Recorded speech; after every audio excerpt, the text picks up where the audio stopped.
Chapter 1071. Martial Artist Mountain Range. Fatso paced back and forth in the cave abode, restless like an ant on a hot pan. Swish. Suddenly, Qin Feiyang appeared out of thin air. "Boss, you're here." Fatso immediately went up to him. "Did Chu Xian's parents give you some problems?" Looking at Fatso's anxious look, Qin Feiyang couldn't help but frown slightly. "No. This time, Fat Lord called you here because of Li Yan, not because of Chu Xian." Fatso shook his head and said, "Li Yan?" Qin Feiyang was stunned. During this period of time, Fat Lord has been busy dealing with Chu Xian's parents and hasn't paid attention to what's going on outside. Just yesterday, I suddenly heard someone say that since Li He died, Li Yan has been sitting on the sword edge all day long, depressed. Fatso said. Qin Feiyang frowned and said, "Grandpa is dead and granddaughter is sad. This is human nature. Why did you call me here? Besides, I don't have much contact with her." "Boss, you can't say that. You even helped Li He. What's wrong with talking her out of it?" Fatso pursed his lips. "Aren't you just looking for trouble for me? Li Yan is not a child. Do you need me to talk to her? Let her calm down for a while, and she will get over it. If there's nothing else, I'm leaving." Qin Feiyang rolled his eyes at him and took out a portal. "Wait, boss." Fatso hurriedly grabbed Qin Feiyang. "You're not done, are you?" Qin Feiyang raised his eyebrows. Fatso smiled awkwardly and quickly let go, saying, "Okay, let's not talk about this. But there's another thing that you have to help her with." "What else?" Qin Feiyang was suspicious. Li He was the pillar of the Li family. Now that Li He is dead, the Li family will decline. As you know, Li Yan is quite beautiful and has many admirers pursuing her. But in the past, because of Li He, they didn't dare to act recklessly. But now with Li He's death, some people have started to have ulterior motives. There were even people who directly threatened her, saying that if she didn't comply, they would deal with her Li family. Fatso said. Although the Li family has declined, a starving camel is still bigger than a horse. Who dares to threaten her like this? Qin Feiyang frowned. A lot. Most of them are from wealthy families. And one of them is the most arrogant. His name is Nie Xiaoyong, a disciple of the Saint Peak. He has another identity, the son of the Vajra tribe's chief. Fatso said with a hint of disgust in his eyes. Adamantine tribe? Qin Feiyang was suspicious. Don't look down on the Adamantine tribe, because the Adamantine tribe is also one of the 9 super tribes. Moreover, their overall strength is ranked in the upper middle of the 9 super tribes. Fatso said. I see. Qin Feiyang nodded in realization and said with a smile, "This is a good thing." What the hell? Fatso was stunned. As the son of a super tribe's chief, whether it is identity or status, Li Yan can't compare to him. If Li Yan can marry him, the Li family can be considered to have a meteoric rise. If this isn't a good thing, then what is? Qin Feiyang said with a smile.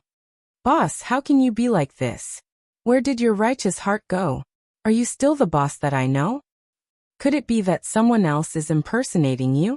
Fatso looked at Qin Feiyang in surprise. Scram. Qin Feiyang's face darkened and knocked Fatso's head hard, causing Fatso to grimace in pain. He endured the pain and said with a flattering smile, "Boss, please help her." Qin Feiyang looked at him with a strange expression and said, "Why do you care so much about her? Don't tell me that you like her." Damn. Is Fat Lord the kind of person who loves every woman he sees? Fatso glared at him. Qin Feiyang looked at him and shook his head. No, but there must be a reason. He knew Fatso's character too well. He would never beg him for a woman he had only seen a few times. Hurt. Fatso's face was cloudy and uncertain. There really are other factors. Qin Feiyang raised the corner of his mouth and said lightly, "If you don't want to say, then I'll go back. You can go by yourself." Don't. I'll say it. It's like this. Yesterday evening, I went to the Sword Peak to persuade her. After all, when Yan Wei and I were in the transaction pavilion, she took care of us a lot.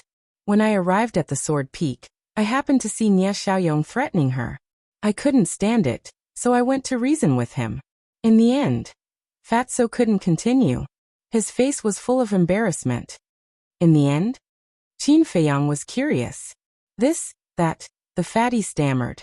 When he saw Qin Feiyang take out another teleportation gate, he hurriedly said. In the end, he didn't say anything and slapped me a few times. He even threatened to cripple me if I meddled in his business again. Qin Feiyang was stunned. Looking at Fatso's chubby face, he teased. It's good to give you a few slaps. It'll help you lose weight. Boss, you're my brother. Your brother was beaten, and you still say such things. You're too much. Fatso grumbled discontentedly. You deserve it. Is the disciple of the Saint Peak someone you can provoke? What's more, he's a direct descendant of a super tribe. Qin Feiyang said expressionlessly. But this was not the point. What angered him the most was that this damn Fatso actually tricked him. He said that he was helping Li Yan, but in fact, he was helping himself. Boss, I was wrong. I shouldn't have tricked you. Please help me. If I don't vent my anger, I really can't feel at ease. Fatso looked at him pitifully. Qin Feiyang rolled his eyes at him and sneered. You have to look at the owner before beating a dog. He clearly knows that you're my person. Yet he still dares to touch you. He's looking down on me too much. Don't worry, I'll definitely help you get back your face. Thank you, boss. Fatso was overjoyed. As long as the boss took action, the disciples of the Saint Peak and the direct descendant of a super tribe were all small fry. No. Suddenly, he looked at Qin Feiyang angrily and said, Boss, what do you mean? You have to look at the owner before you hit a dog? Is Fat Lord's position in your heart only like this? Qin Feiyang's face stiffened. In all honesty, he had never thought of it that way. It was purely a habit. He looked at Fatso and pretended to be stupid. Did I say that? Nonsense, Lord Fatty's ears aren't deaf. Fatso roared. Okay, it's just a slip of the tongue. Don't take it to heart. I'll apologize to you, okay? Qin Feiyang smiled embarrassedly. Knowing that he was pretending to be stupid, couldn't he give him a way out? If an apology is useful, what's the use of justice? Fatty didn't want to let go of the fact that he was in the right. Then what do you want? Qin Feiyang was helpless. It was really as the saying goes, trouble comes from the mouth. Fatso thought for a moment and laughed. Fat Lord can forgive you, but you have to promise me that you will cripple that Nia Xiaoyong. All right. Isn't he just a playboy? If I cripple him, what can the Vajra tribe do to me? Qin Feiyang nodded without hesitation. Fatso was so happy that he couldn't close his mouth and urged. Then let's go. I just received news that he went to harass Li Yan again. Lead the way. Qin Feiyang's eyes flashed with killing intent. Daring to bully Qin Feiyang's brother, even if it was the emperor, he wouldn't let him go. Buzz. Fatso waved his hand and opened a teleportation door. The two of them rushed in one after another. At the same time, Sword Edge. This giant peak was located next to a river a few miles away from the Warrior Mountain Range. It was more than 1,000 feet high, straight and steep. From afar, it looked like a giant sealed sword. This was the origin of the word Sword Edge. At this moment, at the peak of the Sword Edge, Li Yan, you are no longer the same as before. Your grandfather is dead. You are no longer the little princess from before. Let me give you a piece of advice. You should obey our senior brother Nia as soon as possible. That's right. Although our senior brother Nia comes here every day to look for you, he has never forced you to do anything. You should understand senior brother Nia's feelings for you. Yes, don't be stubborn. With senior brother Nia's identity and strength, as long as he says a word, who knows how many women will rush to offer themselves to him. Don't be ignorant of your good fortune. More than a dozen young men stood together and talked nonstop. In front of these people, there was a young man in purple. He was about 1.8 meters tall and had long purple hair. His facial features were handsome, and his eyebrows were as sharp as knives. His dark eyes revealed a shocking sharpness. There was no suspense. This person was Nia Xiaoyong. He looked coldly at the cliff in front of him, his proud eyebrows full of impatience. He saw a young woman sitting at the edge of the cliff. Her long black hair was like a waterfall, and her pure white dress fluttered in the wind. Her exquisite facial features and tender skin were like a masterpiece of the heavens, perfect and flawless. However, her black gem-like eyes, appeared empty and lifeless. She stared at the void in front of her. No matter what the group of people behind her said, she didn't seem to hear them, and there was a sadness that couldn't be dispersed between her eyebrows. Li Yan, are you listening to us or not? I'm telling you, don't be ungrateful. As a person, his patience will be worn out by you. The group of people shouted with righteous indignation. Li Yan still turned a deaf ear, and her eyes were dim. Nie Xiaoyong looked at Li Yan, and the annoyance on his face became more and more obvious. Suddenly, a touch of hostility flashed in his eyes. He raised his hand and grabbed in the air. His saint power roared and forcibly pulled Li Yan in front of him. Then, Nie Xiaoyong grabbed Li Yan's hair and pulled it down hard. Li Yan's pale face suddenly looked up at him. Nie Xiaoyong greedily glanced at Li Yan's chest, then looked into Li Yan's eyes and said sternly, I'm telling you, don't challenge my patience again. However, Li Yan neither struggled nor said anything. She just looked at him in disgust. The anger in Nie Xiaoyong's heart became more and more uncontrollable. The more you act like this, the more I like it. Today, I must have you and no one can stop me. He smiled coldly and threw Li Yan on the ground. He turned to the dozen young men and shouted, Take her, let's go. Okay. The two young men ran over, picked up the embarrassed Li Yan, and prepared to leave. Where do you want to take her? Chapter 1072. Who is it? How dare you peep at us from the dark? Come out and die. The group of people immediately turned their heads to look at the forest, their faces full of hostility. Isn't it just watching? Is there a need to be so vicious? With a mocking laugh, Qin Feiyang and Fatso walked out of the forest. They had arrived long ago. They just didn't show up and wanted to see what these people were going to do. The result was far beyond their expectations. This Nie Xiaoyong actually planned to force himself on her. To be able to do such a dirty thing, he was really worthy of being a famous playboy. Ancestor Mu. At the same time, seeing that it was Qin Feiyang, Nie Xiaoyong and the others' pupils shrank. Their fear could not be concealed. But Li Yan was still the same as before. There was no color in her eyes. What a pitiful girl. Qin Feiyang secretly sighed. He couldn't help but want to tell Li Yan the truth, but in the end, reason prevailed over impulse. Fatso stepped forward, stared at Nie Xiaoyong arrogantly and shouted, I didn't expect you to be such a scum. Let her go immediately for Fat Lord. With Qin Feiyang here, he was full of confidence. Nie Xiaoyong frowned and said in a deep voice, Let her go. The two young men who were holding Li Yan immediately let go of Li Yan, and then hid behind Nie Xiaoyong, looking at Qin Feiyang warily. Fatso was proud and said contemptuously, You let her go just because I asked you to. Is this still the arrogant young master Nie from yesterday? Nie Xiaoyong's eyes were cold as he looked at Qin Feiyang and said, Junior brother Mu, we have always minded our own business. Why are you meddling in other people's business today? Why? Qin Feiyang glanced at Nie Xiaoyong, then at the others and laughed. Don't you know that Fatso is my brother? Just now, he had clearly seen everyone's cultivation base with a single glance. Nie Xiaoyong was a 3-star battle saint, and the others were 1-star and 2-star battle saints. Obviously, they were all disciples of the Holy Land. If it was placed in front of him, he might have stayed away. But now he could deal with these small fries with one hand. Brother. Nie Xiaoyong and the others turned pale with fright. They weren't the only ones who knew about the relationship between Fatso and Qin Feiyang. Everyone in God City knew about it. Everyone thought that they were just friends, but they didn't expect them to be brothers. The difference between a friend and a brother was not just a little bit. Qin Feiyang smiled and said, Fatso, how many slaps did he give you yesterday? 20. Fatso said. Nie Xiaoyong's face darkened and he said angrily, Bullshit, I clearly only slapped you 5 times. Where did the 20 come from? Does the interest not count? Fatso snickered. Interest? Nie Xiaoyong was about to explode. In just one night, it had increased by 15%. Wasn't this interest too high? Okay, slap him the same way he slapped you yesterday.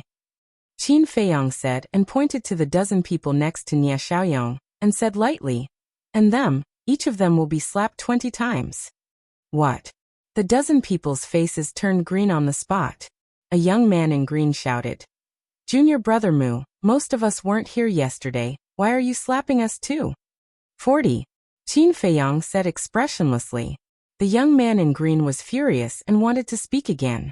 The others quickly stopped him and shouted, "If you speak again it won't be 40, it will be 80, or even 160. So can you shut up?" The young man in green felt wronged. He was fighting for the injustice for everyone, but in the end, he was blamed by everyone. Did they have a conscience? Fatso walked toward Nia Xiaoyong with a smirk on his face and said, "Young Master Nia, I really hope you can show your arrogance yesterday and show my boss, but unfortunately, you don't have the guts." Humiliation. What a blatant humiliation.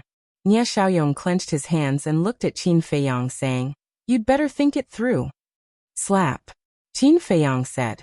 Fatso immediately raised his arm and slapped Nia Xiaoyong's face. A bright red palm print immediately appeared. Nia Xiaoyong was stunned. He actually slapped him.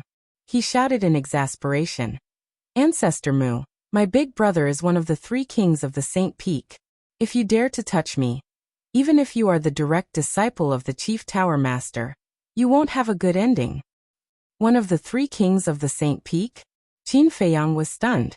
Seeing this, the other dozen people thought that Qin Feiyang was a little timid and became arrogant.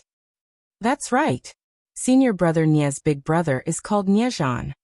Senior brother Niezhan's talent is extraordinary and can be said to be a rare talent in 10,000 years. And he is deeply loved by the Peak Master of the Saint Peak, and the Peak Master has the intention to take him as a disciple.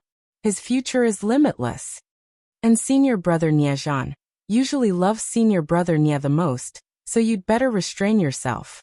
The dozen people clamored. Take him as a disciple? Qin Feiyang raised the corner of his mouth and said with a smile, "So what? Your Peak Master of the Saint Peak is my future father-in-law?" Wang Yuer's father was the Peak Master of the Saint Peak. Everyone was stunned. That's right. This person was already engaged to Wang Yuer, and was considered a family with the Peak Master of the Saint Peak.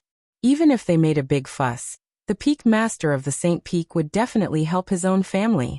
What's more, this matter was originally their fault. Senior brother Mu, we were wrong. Please let us go this time. Yes, we have no grudges in the past, and we have no grudges today, so there's no need to make a fuss like this. The dozen people were scared and hurriedly flattered him. Seeing that the dozen people began to curry favor, Nia Xiaoyong's face turned livid.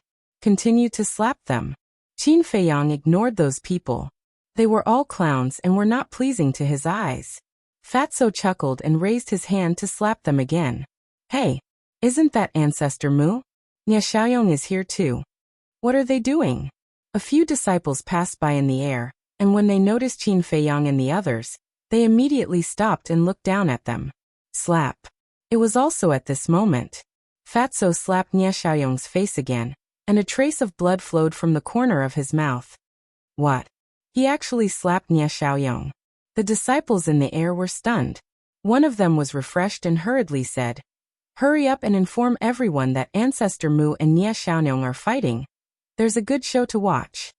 They all used the image crystal to send messages to their friends. No way. When did Ancestor Mu become so high profile that he actually let someone slap Nia Xiaoyong in public?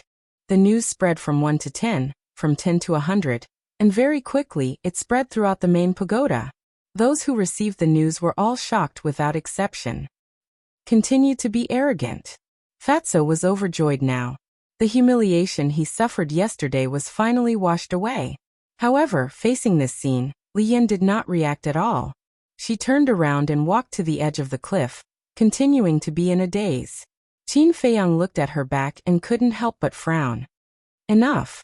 Suddenly, a shout rang out. Nia Xiaoyong grabbed Fatso's wrist and said in a deep voice, "I advise you to stop before you go too far."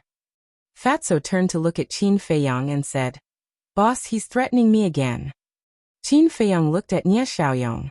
Nia Xiaoyong also looked at Qin Feiyang, a trace of killing intent lurking in his eyes, and said, "If you have the ability, let's fight one-on-one, regardless of life and death." Qin Feiyang looked at him in surprise and suddenly laughed. This smile made Nia Xiaoyong's scalp go numb. and he began to regret saying that. Regardless of life and death. In other words, this is a duel of life and death. The few people in the sky looked at each other. It seemed that this matter had gotten out of hand. Fatso also looked at Nie Xiaoyong in shock and asked, "You really want to have a duel of life and death with boss?" Nie Xiaoyong's eyes darkened as he nodded and sneered. "Yes, but this young master is afraid that he doesn't dare." Haha, Fatso also laughed. Challenging Qin Feiyang? This was really borrowing courage from the heavens. However, even if he wanted to challenge, these 20 slaps couldn't be let go just like that. He suddenly raised his other arm and slapped towards Nie Xiaoyong's face again. "You're courting death." The killing intent in Nie Xiaoyong's eyes was no longer concealed. "You're the one who's courting death." At the same time, Qin Feiyang also moved. Like a ghost, he landed in front of Nie Xiaoyong. His palm was like a blade as battle chi gushed out, and directly entered Nie Xiaoyong's lower abdomen. Ah! Nie Xiaoyong immediately knelt on the ground and screamed in pain. Qin Feiyang retracted his palm and shook off the blood on his hand. He turned to look at Fatso and said indifferently, "As you wish, you're crippled. Now you can do whatever you want. Boss is still the best." Fatso smiled flatteringly and stepped forward to punch and kick Nie Xiaoyong. "Ancestor Mu, you despicable person, you actually sneak attacked me when I wasn't paying attention." With his chi crippled, even if Nie Xiaoyong was a 3-star battle saint, he had no power to resist. He could only let Fatso destroy him as he howled in pain. "Despicable person? You knew that I was here to cause trouble for you, yet you didn't take any precautions. Aren't you stupid? Also, fighting one-on-one with a hedonistic scum like you is purely a waste of time." Qin Feiyang shook his head and smiled. He walked to Li Yan's side and looked at her pale face. His lips moved, but in the end he swallowed the words that were about to come out of his mouth and lowered his head to look at the river below. For a moment, only Fatso's arrogant voice and Nie Xiaoyong's screams could be heard. Swish! Soon, figures continued to appear in the sky. They were all disciples of the main pagoda. Even some disciples of the Holy Lands came after hearing the news. He actually crippled Nie Xiaoyong's chi? Isn't that too cruel? Yes, our main pagoda has a rule that disciples are not allowed to fight in private. Even if he is the direct disciple of the main pagoda lord, he can't violate it. Someone said with dissatisfaction. "I don't agree with this. If Nie Xiaoyong never harassed Li Yan, would this have happened? Speaking of which, he only has himself to blame for this." "That's right. Senior Brother Mu is punishing evil and upholding justice. We should support him." There were also people who supported Qin Feiyang. It's so lively." At this moment, accompanied by a strange laughter, a purple-clothed youth broke through the sky and landed beside Qin Feiyang. This voice. Chapter 1073. The purple-clothed youth snickered. "I was worried that you would be alone in the main pagoda, isolated and helpless. That's why I came back to help you." "Then shouldn't I thank you?" Qin Feiyang sneered. The purple-clothed youth said, "If you really want to thank me, I will accept it." Qin Feiyang coldly glanced at the purple-clothed youth, then continued to look at the river below, his eyes flickering. Awesome. At this time, Fatso finally stopped, looking at Nie Xiaoyong who was like a dead dog. His fat face was full of pleasure. Then, he looked at the other dozen people and shouted, "Line up for me one by one." The group of people's faces were ashen. They were all disciples of the sacred land. Usually, in front of ordinary disciples, they were high and mighty monarchs, and no one dared to disobey them. But now they had actually fallen to this point, being bullied by an ordinary disciple in public. How could they raise their heads in the main pagoda in the future? But they didn't dare to resist, because there was a fierce person watching from the side. They glanced at Qin Feiyang, and with a heart full of humiliation, they obediently lined up and went up one by one to be slapped in the face. Puh! Not long after, more than a dozen people's faces were swollen like pig heads. The people in the sky looked at each other in dismay. As the saying goes, don't hit people in the face. But this damn Fatso, he didn't hit anywhere but the face. Wasn't this deliberately embarrassing the disciples of the sacred land? If you let me know in the future that you came to harass Li Yan, then it won't be as simple as today. Scram. Qin Feiyang said without turning his head. Yes, yes, yes. The group of people nodded repeatedly, terrified, and then took Nia Xiaoyong and left in a sorry state. The direct disciple of the chief pagoda master is indeed different. Isn't that so? If it were someone else causing trouble here, those law enforcement elders and deacon elders would have come long ago. Regardless of whether you are reasonable or not, they would beat you up first. But now look which law enforcement elder is here. They are all playing dumb, not wanting to offend this person. The crowd in the sky whispered secretly. Fatso looked up at those people and shouted, "Do you all have nothing to do?" Hearing this domineering shout, some people immediately raised their eyebrows. They were either members of famous clans, super tribes, or disciples of the Holy Lands. Who would dare to scold them like this? But when they saw Qin Feiyang standing at the edge of the cliff, they chose to swallow their anger and left. Very soon, only Qin Feiyang, Li Yan, Fatso, and the purple-clothed youth were left in this place. Alas! After a long time, Qin Feiyang sighed softly. He turned to Li Yan and said, "I understand your current feelings, but what's the point of doing this? I'm sure your grandfather wouldn't want to see you like this." "Then what should I do?" Laughing heartlessly? "I can't do it." Li Yan murmured. Qin Feiyang said, "You need to have the courage to face it. If you can't even bear this blow, how can you face more brutal blows in the future? After all, life is unpredictable, and anything can happen." Li Yan was silent. Qin Feiyang looked at her for a while and simply ignored it. Because this kind of thing, outsiders couldn't interfere. Li Yan could only rely on herself to walk out of it. Qin Feiyang glanced at the purple-clothed youth and looked at Fatso. "Let's go." Buzz. At this moment, a buzzing sound rang out. "Boss, your message?" Fatso was stunned and asked. Qin Feiyang shook his head and looked at the purple-clothed youth. The purple-clothed youth also shook his head. The image crystal of the three of them didn't respond, so it must be Li Yan's image crystal. The three of them couldn't help but look at Li Yan. Li Yan was silent for a while and took out the image crystal. Buzz. The image of a middle-aged man emerged. This person's face was rough, his eyebrows reached his temples, and he was quite dignified. But at this moment, the middle-aged man looked at Li Yan, his eyes full of helplessness and even a trace of sadness. Li Yan looked at the middle-aged man and asked, "Father, what's wrong?" The middle-aged man asked, "Is there anyone else beside you?" Li Yan glanced at Qin Feiyang and the other two and shook her head at the middle-aged man. "There's something I have to tell you in advance," the middle-aged man said, but it seemed to be something difficult for him to say. Li Yan said, "Father, what's the matter?" Sigh. The middle-aged man sighed deeply and said, "Yenner, we have already agreed to let you marry Fu Anshan." "What?" Li Yan suddenly stood up. Qin Feiyang and the other two also had a look of disbelief. Marry Fu Anshan? Was this a joke? In terms of seniority, Fu Anshan was of the grandfather's generation. What were Li Yan's parents thinking? The middle-aged man blamed himself. "Yenner, I'm sorry. Father didn't want to do this, but father had no choice." "Looks like there's a secret." Qin Feiyang and the other two looked at each other and quietly looked at the middle-aged man. Li Yan finally recovered, looked at the middle-aged man and asked, "Did Fu Anshan force you?" "Yes." The middle-aged man nodded and said, "Some time ago, Fu Anshan suddenly came to our house and said that he wanted to marry you. Your mother and I were furious at that time. Who does he think he is? Why should he marry you?" But, at this point, the middle-aged man fell silent, his face filled with pain. "Father, don't say any more. I know he must have threatened you and your mother. There's nothing we can do about it. Without grandfather, our family has already declined." Li Yan shook her head and smiled, but her face was as pale as paper. "I'm sorry, it's my father's incompetence.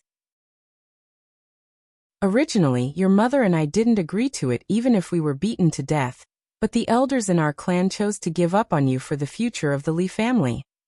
They even threatened that if your mother and I continued to protect you, not only would they join forces to abolish me as the patriarch, but they would also expel us from the family. Yener, this family was single-handedly built by your grandfather. Father can't just give it to them for free. Can you forgive your father? The middle-aged man said. Li Yan laughed. Your daughter can understand, father. You don't have to blame yourself anymore. Thank you, the middle-aged man said gratefully. Then when will you come back? Your mother and I both hope to have a good time with you before you get married. Li Yan pondered for a moment and said, after a while, your daughter doesn't want to see that group of mercenary elders right now. All right. The middle-aged man did not force her, and the shadow quickly dissipated. Li Yan put away the image crystal, and turned to look at Qin Feiyang and the other two, and said self-deprecatingly, I didn't expect that after grandfather died, my Li family would become so unbearable, to actually let me marry an old man. If you want to laugh, laugh. Qin Feiyang and Fatso looked at each other with bitter smiles on their faces. Right now they only had sympathy in their hearts. How could they laugh at Li Yan? Then marry me. As long as you marry me, on this forgotten continent, no one will dare to do anything to your Li family. The purple-clothed youth chuckled. Qin Feiyang raised his eyebrows and said angrily, Are you kidding me at a time like this? I'm not kidding. I'll like anything that you've taken a fancy to, the purple-clothed youth said playfully. Everything I like. Qin Feiyang was stunned and said with a dark face, Don't talk nonsense, I have nothing to do with Li Yan. If you have nothing to do with her, why are you so concerned about her? You even offended Nie Xiaoyong for her. The leader of the Adamantine tribe is famous for his fiery temper. He's not someone to be trifled with. The purple-clothed youth laughed secretly. Qin Feiyang rolled his eyes and said, Is it a friendship between fellow disciples? TCH, stop pretending. The purple-clothed youth raised his middle finger. Li Yan said, You guys go, I want to calm down by myself. Then you take care. Qin Feiyang looked at her deeply, then turned and left with Fatso. The purple-clothed youth's eyes flashed, and he quickly chased after the two. After leaving the sword peak, Qin Feiyang stopped and turned to look at Fatso, and said, I'm worried that Li Yan might take things too hard and do something stupid. You must keep an eye on her before the succession ceremony. Fatso hurriedly said, Fat Lord hasn't even dealt with Chu Xian's parents. How can he have time to take care of her? Qin Feiyang said helplessly, Let's put Chu Xian's matter aside for now. If Li Yan really does something stupid, Li He will kill me. Li He? The purple-clothed youth was stunned and said suspiciously, Isn't Li He dead? Qin Feiyang ignored him and looked at Fatso. Don't worry, after I rest for a few days, I will personally go to the Chu family and ask Chu Xian's parents. Okay then. Fatso nodded. Qin Feiyang didn't stay any longer. He opened a teleportation door, and walked in with large strides. Seeing this, the purple-clothed youth hurriedly followed. Calm Heart Lake. On the balcony of the attic, Qin Feiyang stared at the purple-clothed youth angrily and said, Why are you following me? Do you know where this is? If someone sees you, you will be in trouble. The purple-clothed youth glanced at the island and said with a smile, Of course I know this place, Calm Heart Lake. What do you want to do? Qin Feiyang raised his eyebrows. The purple-clothed youth said, I just want to know, when you were in the Azure Sea, how did your cultivation suddenly become a 3-star combat emperor? That's right. This person was Mu Qing. However, he was Mu Qing after changing his appearance, and now he was called Qin Day. So it's because of this. Qin Feiyang suddenly understood, and then the corner of his mouth curled into a mocking smile. Speaking of this, it reminds me of what you said to me. Mu Qing's face darkened. The thing he was worried about was indeed going to happen. Back then, didn't you tell me how amazing and awesome those people were? In the end, when they saw me, why did they run away without even saying goodbye? Is this the elite disciple of your Mu family? Qin Feiyang sneered. Continue, I'm listening. Mu Qing was also thick-skinned, and did not care at all. Do you think I'll say it just because you want me to? Qin Feiyang disdainfully turned around and entered the attic. Mu Qing said, If you don't say it, then I will. I have been wondering a question. When we first entered the main tower, it was for the heavenly astral flames. Now that we have obtained the heavenly astral flames, why are you still staying in the main tower? Qin Feiyang's pupils shrank. He turned to look at Mu Qing and suddenly shouted, Wang Yu'er, I have something to talk to you about.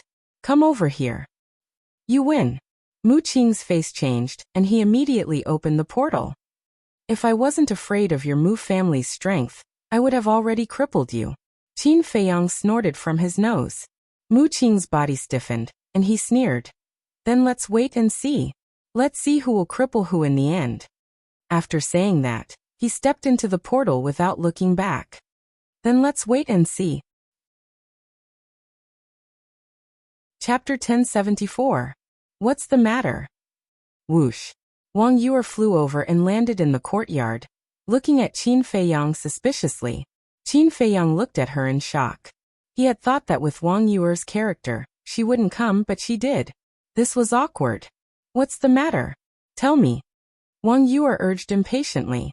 Qin Feiyang had an idea and asked, Didn't you say in Qinghai last time that you would ask your grandpa and your parents to break off the engagement? Why didn't you do anything? Wang Yu'er's face stiffened. He called her over just for this? Bastard. Did he hate her that much? He couldn't wait to break off the engagement. I've told them, but they don't want to. There's nothing I can do. Go to them if you can. If there's nothing else, I'll go back first. Wang Yu'er said coldly, then turned around and flew back to the attic. Her face was colder than her tone. Why are you angry? Don't you all want to break off the engagement? Qin Feiyang looked at her in confusion. This woman's mind was indeed deeper than the bottom of the sea. Shaking his head, he turned around and entered the room. The next day, the news that Qin Feiyang was still alive had already spread to all the big and small cities and tribes. Similarly, the news of Nie Xiaoyong being abused also spread like wildfire. In the Adamantine tribe, in a certain hall, a burly man in black slammed his hand on a desk and said angrily, Bastard, he even dares to provoke the Chief Tower Master's personal disciple. Is he tired of living? Husband, you can't blame Xiaoyong for this. Xiaoyong took a fancy to Li Yan. Although what he did was wrong, he didn't provoke Ancestor Mu. Why did he treat Xiaoyong like this in public? A middle-aged woman next to him said unhappily. This woman was wearing luxurious clothes and her long hair was tied up. She was still charming. Chief Madam is right. Ancestor Mu bullied Xiaoyong in public, which means that he doesn't take our Adamantine tribe seriously at all. A young man below said. This person was thin and wore a fitted white robe. He looked to be in his 30s and held a jade flute in his hand. He looked rather scholarly. He was the high priest of the Vajra tribe. The Adamantine chief said. Then what do you think we should do? He is the chief pagoda master's disciple. The purple-clothed woman said.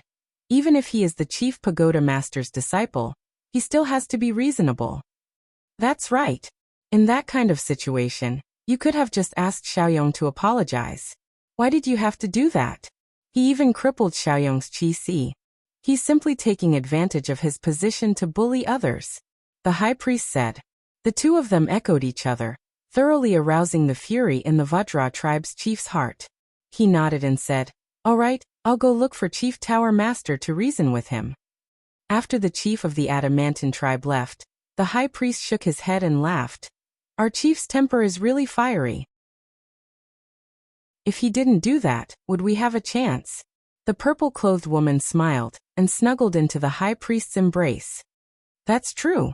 While he's at the chief pagoda, let's go have some fun. The high priest picked up the purple-clothed woman and walked towards the bed with a lewd smile on his face. Xiaoyong is in trouble, and you still have the mood to think about this? The purple-clothed woman looked at him with dissatisfaction. Isn't someone worried about this? Why are we in such a hurry? The high priest threw the purple-clothed woman on the bed and impatiently pounced on her. For a moment. In the main hall, clothes were flying and moaning. The chief pagoda. Shua. A purple-clothed youth holding a folding fan appeared above Calm Heart Lake. He looked at the pavilion where Qin Feiyang was and said loudly, Ancestor Mu, come out for a moment. Qin Feiyang was meditating when he heard the voice. He opened his eyes and walked out of the pavilion. He looked up at the purple-clothed youth and smiled. Brother Gongsun, what's the matter? Gongsun Bei said. The chief pagoda master wants you to go over. Why does master want me to go over? Qin Feiyang was suspicious. The leader of the Adamantine tribe is here. After hearing this, I don't need to tell you. You should know. Gongsun Bei smiled. The leader of the Adamantine tribe? Qin Feiyang frowned and asked, Brother Gongsun Bei, can I not go? What do you think? Gongsun Bei said. Qin Feiyang smiled helplessly and flew over. He landed beside Gongsun Bei and said, Then let's go. Gongsun Bei said, We'll fly over. Fly over? Qin Feiyang was stunned. Wasn't there a portal? Flying over would be a waste of time. Gongsun Bei looked at Qin Feiyang and smiled. I want to take the opportunity to talk to you. Talk about what? Qin Feiyang asked with a smile. Let's talk as we walk. Gongsun Bei smiled and flew towards the chief pagoda master's courtyard. Qin Feiyang followed behind him suspiciously. However, after flying for a long time, Gongsun Bei didn't say anything. He just silently flew forward. Qin Feiyang frowned and said, Brother Gongsun Bei, if you have anything to say, just say it. Don't be afraid. Gongsun Bei shook his head and smiled. I'm not only the chief pagoda master's disciple, but also the temple master of the Oracle Temple. What's there to be afraid of? Then you. Qin Feiyang looked at him in confusion. Gongsun Bei said, Did anything happen when you entered Qinghai? How do you want me to answer that? Qin Feiyang smiled bitterly and said, Anyway, a lot of things happened. Gongsun Bei said, Then is there anything about the chief pagoda master? Qin Feiyang's pupils shrank as he looked at Gongsun Bei in surprise. Why did this sound strange? Gongsun Bei turned his head and looked at Qin Feiyang's expression. His eyes flashed with an inexplicable light. Then he looked back and smiled. Actually, I'm the same kind of person as you. What do you mean? Qin Feiyang was even more surprised. However, Gongsun Bei didn't explain. He smiled faintly and said, In the future, no matter what happens or who you meet, you have to be careful. Qin Feiyang's heart skipped a beat. What was this person hinting at? Gongsun Bei still didn't give any explanation. He said, I have something to ask you. Do you know where your parents went? The day you came back from Qinghai, I went to look for them, and found that they had already left. I don't know. My parents are a pair of wild cranes. They never tell me where they go, and they won't stay in the same place for too long. Qin Feiyang shook his head. Can you contact them? Gongsun Bei asked. Qin Feiyang smiled bitterly and said, I'm not afraid of Brother Gongsun laughing at me, but I didn't establish a contract with them. Why? You're their family. Gongsun Bei was surprised. Yes, family. But they always said that they don't want a good-for-nothing son like me. They also said that I'm not allowed to mention them outside, and I'm not allowed to ask them for help if I encounter any problems. I even suspect that I'm not their biological son. Qin Feiyang said helplessly. You're thinking too much. They should be doing this to let you grow up independently. After all, most children nowadays grow up under the care of their parents. It's hard to become a big deal if you're spoiled. Gongsun Bei said. Is that so? Qin Feiyang showed a look of doubt. Whether that's the case or not, you'll know when you ask them in the future. Gongsun Bei smiled and said, In fact, to be honest, I envy your parents. Envy them for what? Qin Feiyang asked. No one can restrain them. They can go wherever they want.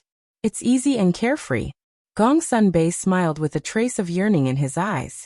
Qin Feiyang said, Brother Gongsun Bei can do it too. Me? Gongsun Bei shook his head and smiled. Some people, some things, once they take the first step, it's difficult to get away. In fact, it's better to live a simple life. Some people, some things. Qin Feiyang was silent. What was Gongsun Bei hinting at?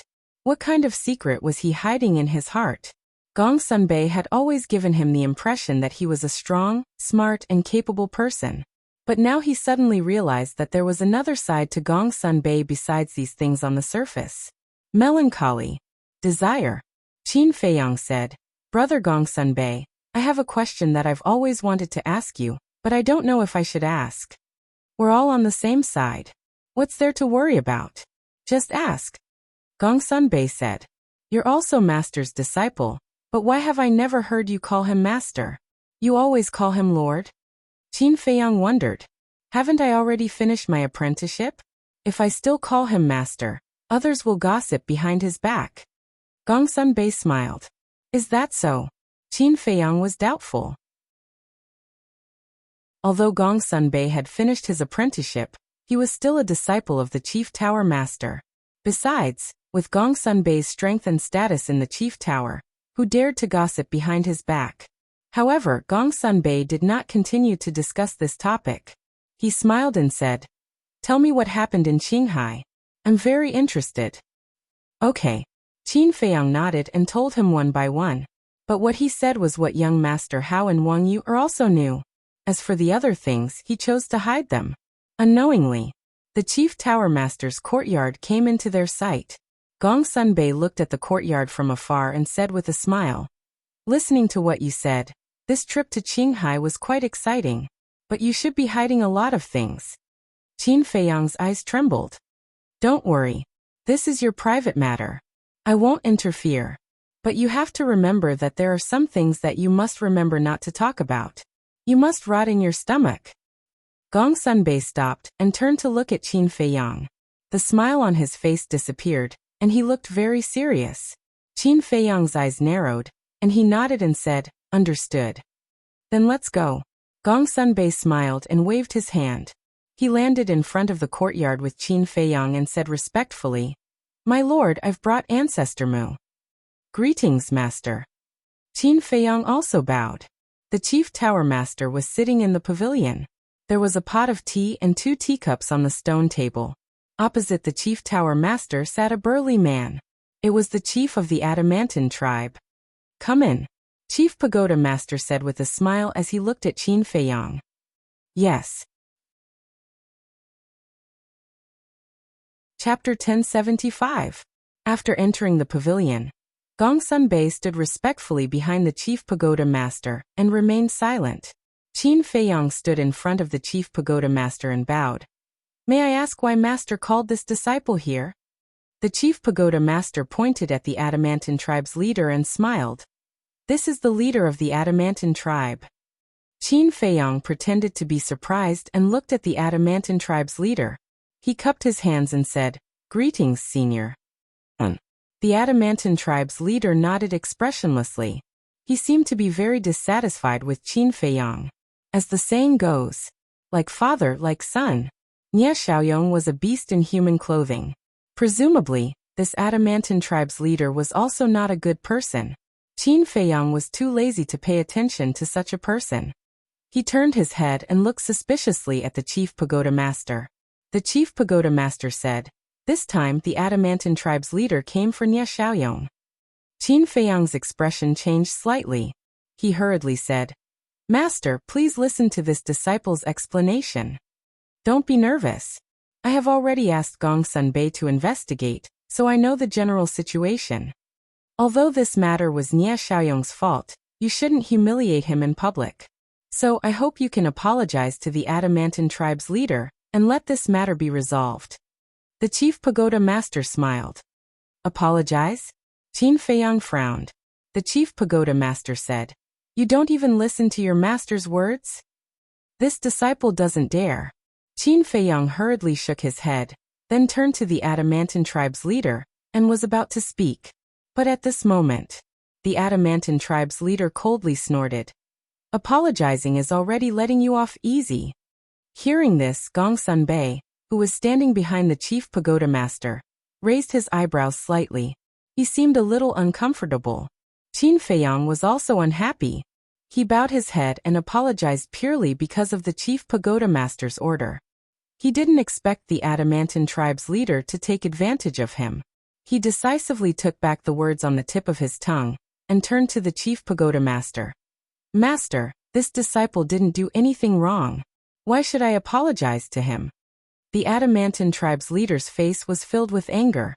The Chief Tower Master frowned. Gong Sunbei's eyes flashed. He cupped his hands and said, "Sir, Ancestor Mu is doing this to protect the reputation of our main tower." "What do you mean?" Chief Pagoda Master asked. "Think about it. If Ancestor Mu doesn't come forward to teach Nie Xiaoyong a lesson, then once this matter spreads out, people will definitely criticize us. They will say that our main pagoda is biased towards the juniors of super tribes. In this way, the position of the main pagoda in the hearts of the people will definitely be damaged. Therefore, this subordinate believes that the one who should apologize is not Ancestor Mu, but the leader of the adamantine tribe. Because he taught such a good son. Gong Sunbei said. Gong Sunbei, what do you mean? Are you protecting him? The chief of the adamantine tribe glared at Gong Sunbei. Wrong. The main tower is a place that pays particular attention to fairness and justice. As the hall master of the Oracle Hall, I only speak according to the facts and will not side with anyone. Gong Sunbei raised his head and looked at the chief of the adamantine tribe. The chief of the adamantine tribe clenched his fists and hurriedly looked at the chief pagoda master, saying, Sir. The chief pagoda master stretched out his hand and said, That's enough. What Gong Sunbei said is very reasonable. The main pagoda is a sacred place. We can't break the rules here, because of some spoiled brat. The chief of the adamantine tribe didn't know what to do. The chief pagoda master raised his teacup and took a sip as he sighed. Don't hold on to it. If I really made Ancestor Mu apologize to you, it would only make your son even more arrogant. In the future, things will get out of hand. My main pagoda doesn't welcome such a person. The last sentence could be said to have a profound meaning. Yes. The chief of the adamantine tribe's eyes trembled as he hurriedly agreed. As the chief of a super tribe, how could he not understand the meaning of these words?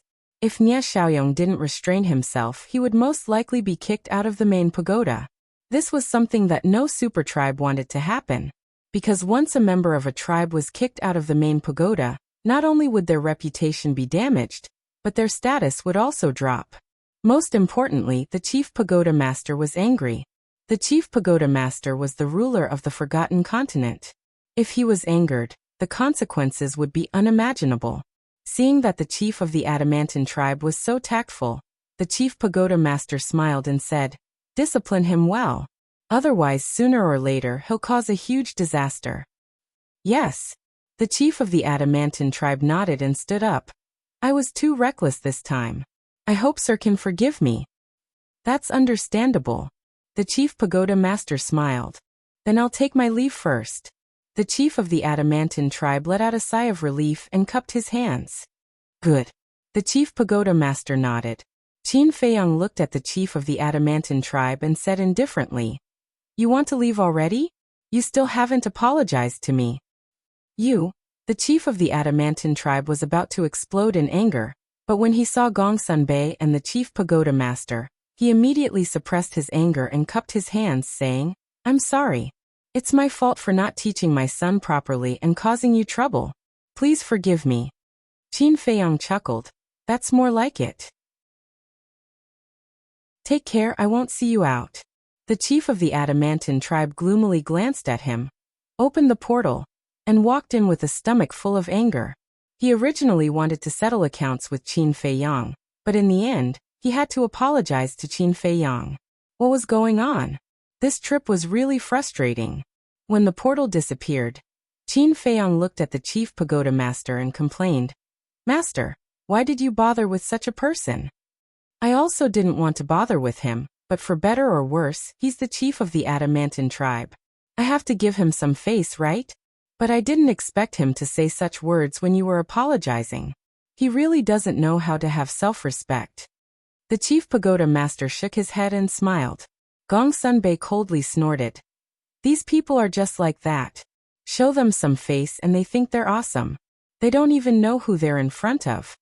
The chief pagoda master chuckled and looked at Qin Feiyang, saying, But remember to restrain yourself in the future. Otherwise, people will say that I'm partial to you. Disciple will remember. Qin Feiyang replied. All right, you can go back. The chief pagoda master waved his hand. Disciple will take his leave. Qin Feiyang bowed and saluted, then turned around and left. After watching Qin Feiyang leave, the chief pagoda master asked without turning his head, Did you ask where his parents are now? Yes. You don't know where they are. Gong Sunbei briefly explained the situation at the time. There are actually such parents in this world. There really are all kinds of strange things. Fine, let's put this matter aside for now. Now help me do something else. Remove the spies that the other tribes placed in my chief pagoda. The chief pagoda master's tone was filled with killing intent. Gongsun Bei was surprised. The chief pagoda master said, "Are you thinking that doing this might cause the other tribes to be dissatisfied?" "Not possibly, they'll definitely be dissatisfied," Gongsun Bei said. "I want them to be dissatisfied, and I want them to be afraid. I want them to know that I don't usually care, not because I'm stupid, but because I'm too lazy to care," the chief pagoda master said. Gongsun Bei's pupils shrank. He nodded and said, "Understood. I'll do it immediately." After saying that, he strode away. The chief pagoda master also stood up and took out a brush, ink and paper. Swoosh! As the brush moved like a dragon, the word kill suddenly appeared. He looked at the word kill, with a gaze as sharp as a blade. "If you think that my silence is capital for you to become more aggressive, then you are gravely mistaken. There can only be one ruler on the forgotten continent, and that is me. Those who dare to go against me kill." He muttered and waved his hand.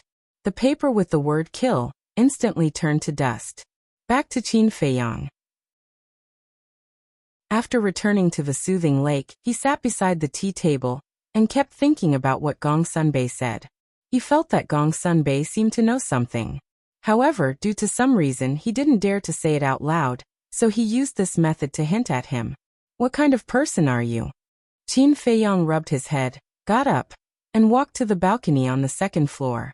He looked at the sky and muttered to himself. Buzz. Suddenly, the image crystal in his arms rang. After taking it out, Yan Wei's shadow appeared. "What's wrong?" Qin Feiyang asked with a smile. Yan Wei said in a deep voice, "Fu Anshan is indeed an old fox." Qin Feiyang was surprised. Yan Wei said, "You don't know. He didn't destroy that video at all."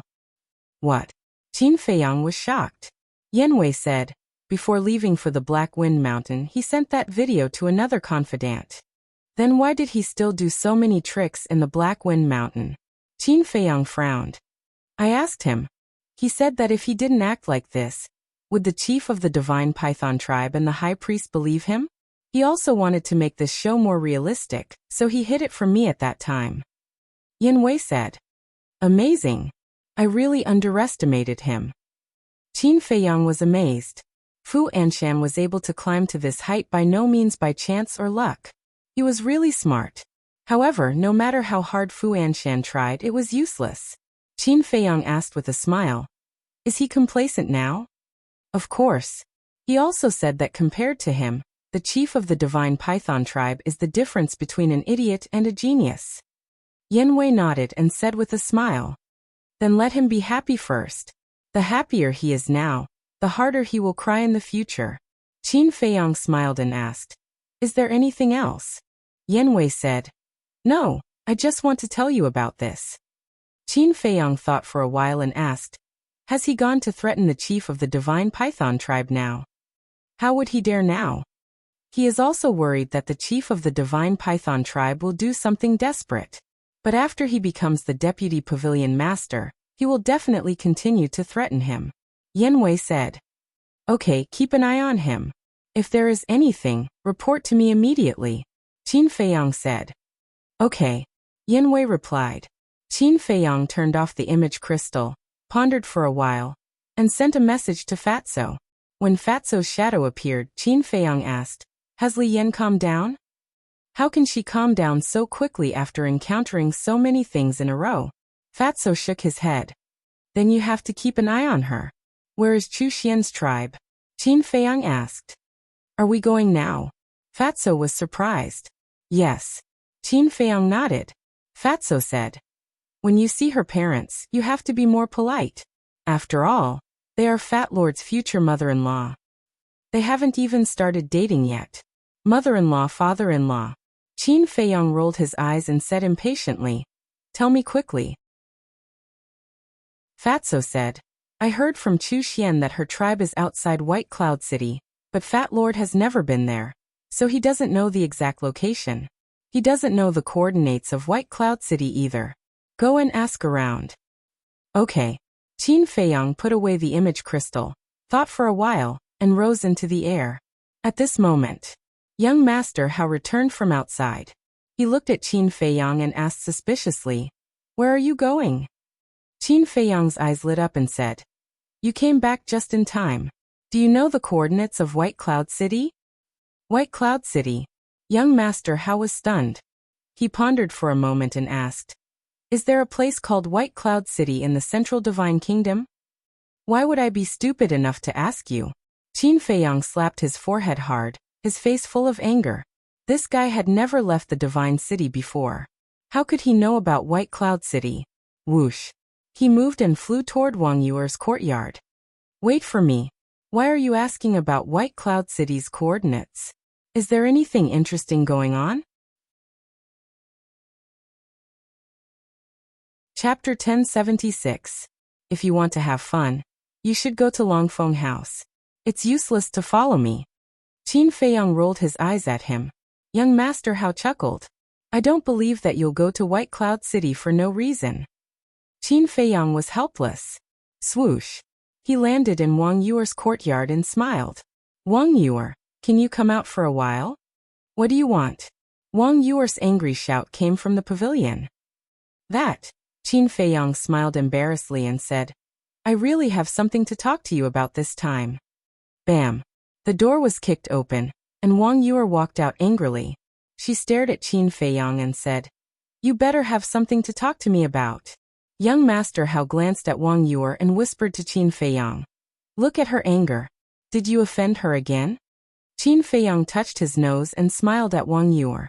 "I want to know the coordinates of White Cloud City." "White Cloud City?" Wang Yuer raised her brows and nodded. "I know where White Cloud City is, but why are you going there?" Young Master Hao chuckled. "To meet an old flame." Qin Feiyang's face darkened. This bastard really wanted to stir up trouble. As expected. Hearing young Master Hao's words, Wang Yuer was so angry that her face turned green. She wanted to chop Qin Feiyang into pieces. No matter what, he had a fiancé now. How could he go on a date with an old flame? The worst thing was that he came to ask her, his fiancé in name, for the coordinates. How could she endure this? Qin Feiyang saw that the situation was bad and quickly comforted her. "Don't listen to his nonsense. I'm just going there to do something. I'm not talking nonsense." Young Master Hao shrugged, but there was a sinister smile in his eyes. "You're not done?" Qin Feiyang's veins were popping. Was it not chaotic enough? Wang Yuer gritted her teeth and nodded. "All right, I'll tell you the coordinates of the White Cloud City, but you have to bring me along. I'd like to see how beautiful this old lover of yours that you're so obsessed with is." Qin Feiyang rubbed his forehead, looking distressed. "Brother Mu, don't tell me you still can't tell? I've already fallen in love with you." Looking at Qin Feiyang's expression, young Master Hao sighed inwardly and felt extremely helpless. Actually, he was deliberately provoking Wang Yuer in order to make Wang Yuer jealous, and then inadvertently reveal her care for Qin Feiyang. Obviously, he had achieved his goal. Wang Yuer was very jealous now. However, what gave him a headache was that Qin Feiyang didn't realize it even though Wang Yuer had made it so obvious. His EQ was worrying. "Buzz." Wang Yuer waved her hand and opened a portal. She said coldly, "Hurry up if you want to go. Don't waste time." Qin Feiyang glared at young Master Hao and sighed helplessly. He had no choice but to walk in. Wang Yuer and young Master Hao quickly followed him. White Cloud City. It was a city that was neither too small nor too small. The buildings were located in a picturesque manner. The ancient city walls were like a giant python that surrounded the city, emitting a cold aura. Outside the city, on a wide road, two men and a woman walked side by side. The three of them looked like companions, but none of them spoke.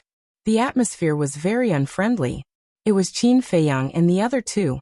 However, they had all changed their appearances and concealed their cultivation level.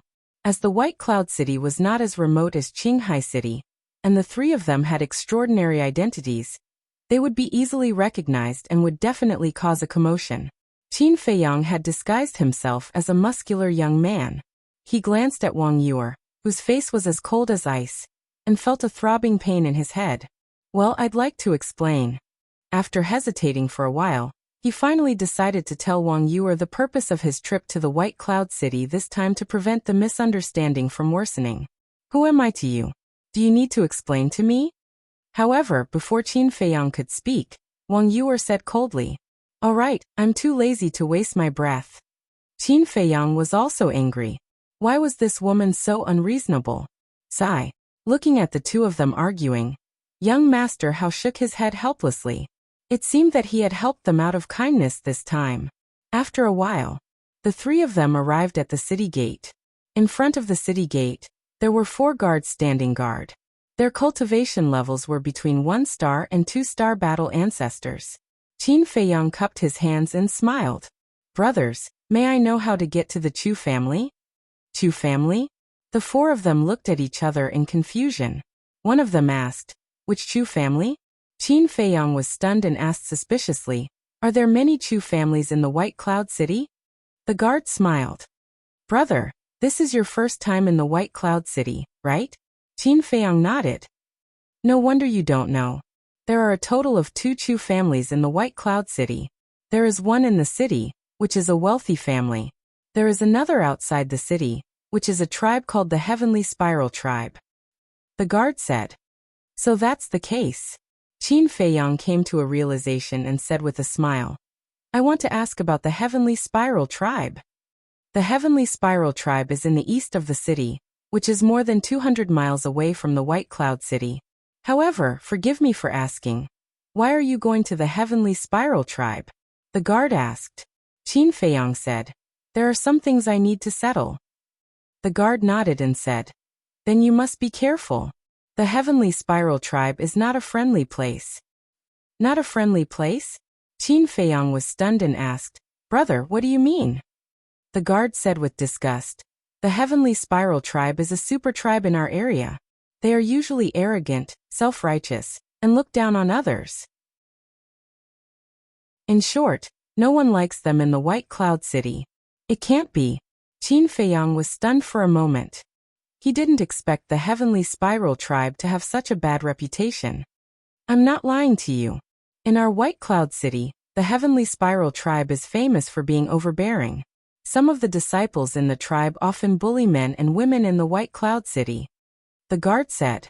Young Master Hao raised his eyebrows and asked, "Does the White Cloud City not have a city lord?" "Of course. But our city lord doesn't dare to interfere." The guard sighed. "Why?" Young Master Hao was suspicious. "Because the Heavenly Spiral Tribe's leader has a daughter called Chu Xian. She entered the main tower, and is a disciple of the main tower. A disciple of the main tower has a noble status. How would our city lord dare to offend her?" The guard shook his head. Young Master Hao was furious and said, "Just because a daughter entered the main tower, they dare to be so arrogant. They have no respect for the law." "Law? Little brother, you must be joking. Things like the law are only targeted at us, the weak. To the Heavenly Spiral Tribe, their words are the law." The guard sneered. Young Master Hao clenched his fists. His eyes were extremely gloomy. Qin Feiyang glanced at young Master Hao and said inwardly, "Are you angry?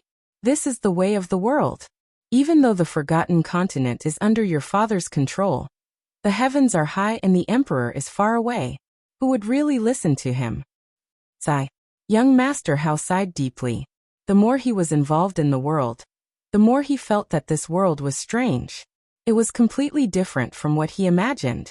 Qin Feiyang looked at the 4 bodyguards and calmly asked, "Then for big brothers, are you familiar with Chu Xian? What do you think of her as a person?" One of the guards said, "We were all born in the White Cloud City. Of course we are familiar with Chu Xian. As for her, scram." Suddenly, a loud shout interrupted the guard's words. Qin Feiyang and the other 2 turned around and saw a purple-clothed youth of 18 or 19 years old riding a giant golden tiger on the main road in the distance. He was rushing towards them. His face was filled with an insufferably arrogant expression. Behind the purple-clothed youth was a group of burly men in tight robes.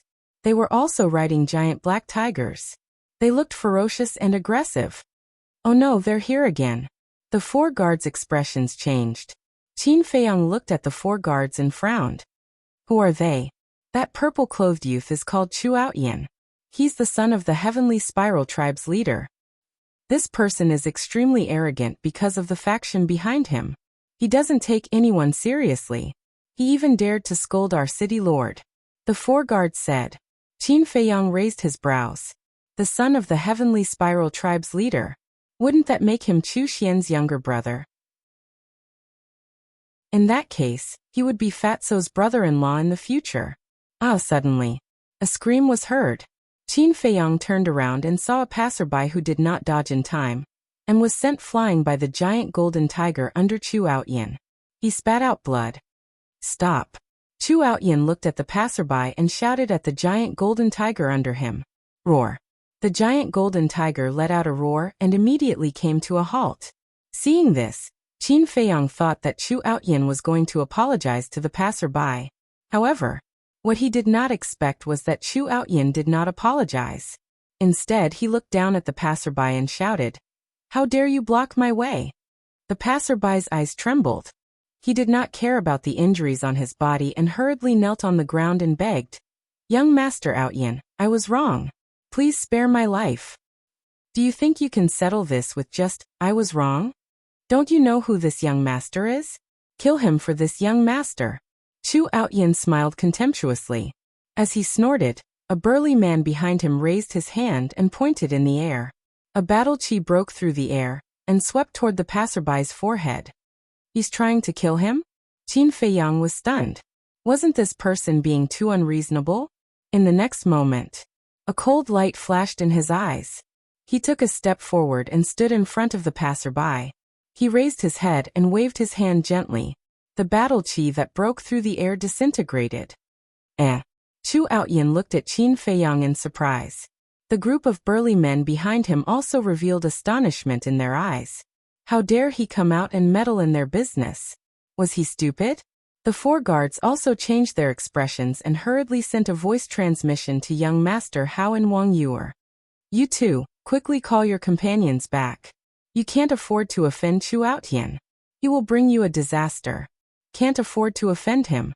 Young Master Hao and Wang Yuer looked at each other with a cold expression. What was Chu Outyin? He was just a good-for-nothing from a small tribe. They were the ones who could not afford to offend. Chapter 1077. Qin Feiyang frowned. He instantly felt extremely disgusted with Fatso's future brother-in-law. Seeing that Qin Feiyang was silent, Chu Outyin said angrily, "Didn't you hear what I said?" "I heard you," Qin Feiyang said. "You could have spoken, but I thought you were mute. Now tell me, how are you going to compensate me for my loss?" Chu Outyin stared at him arrogantly. "Loss?" Qin Feiyang was stunned. He pointed at the passerby behind him and said, "Brother, what loss do you have?" Chu Outyin said, "You stopped my men from killing him in front of everyone, and made me lose face. Isn't that a loss?" Qin Feiyang was completely speechless. This person was no longer just a playboy. He was simply a malignant tumor.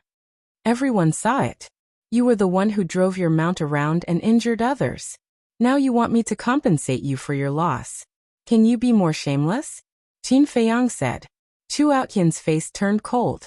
A burly man behind him shouted, "How dare you? Who do you think you are? How dare you speak to young Master Outyan like that?" Qin Feiyang said indifferently, "I don't know who I am, but I know that you people are worse than animals. How dare you? You're too presumptuous. Young Master Outyan, please let me cripple him." The burly man was furious. His eyes flashed fiercely.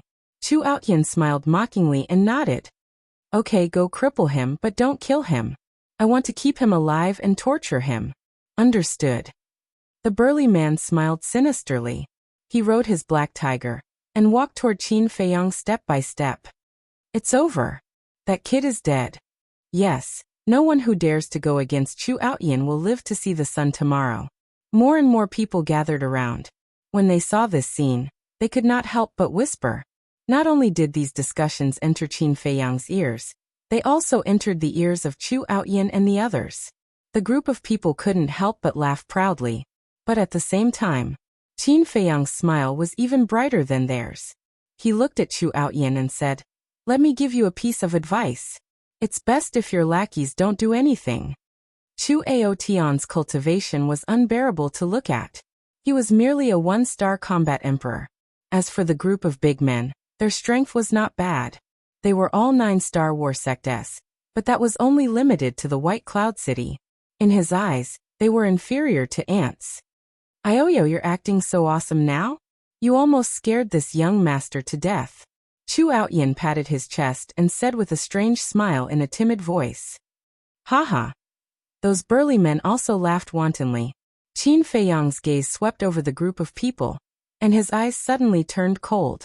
Saint's aura roared out, suppressing everyone present. What? He's a battle saint. Everyone's eyes trembled.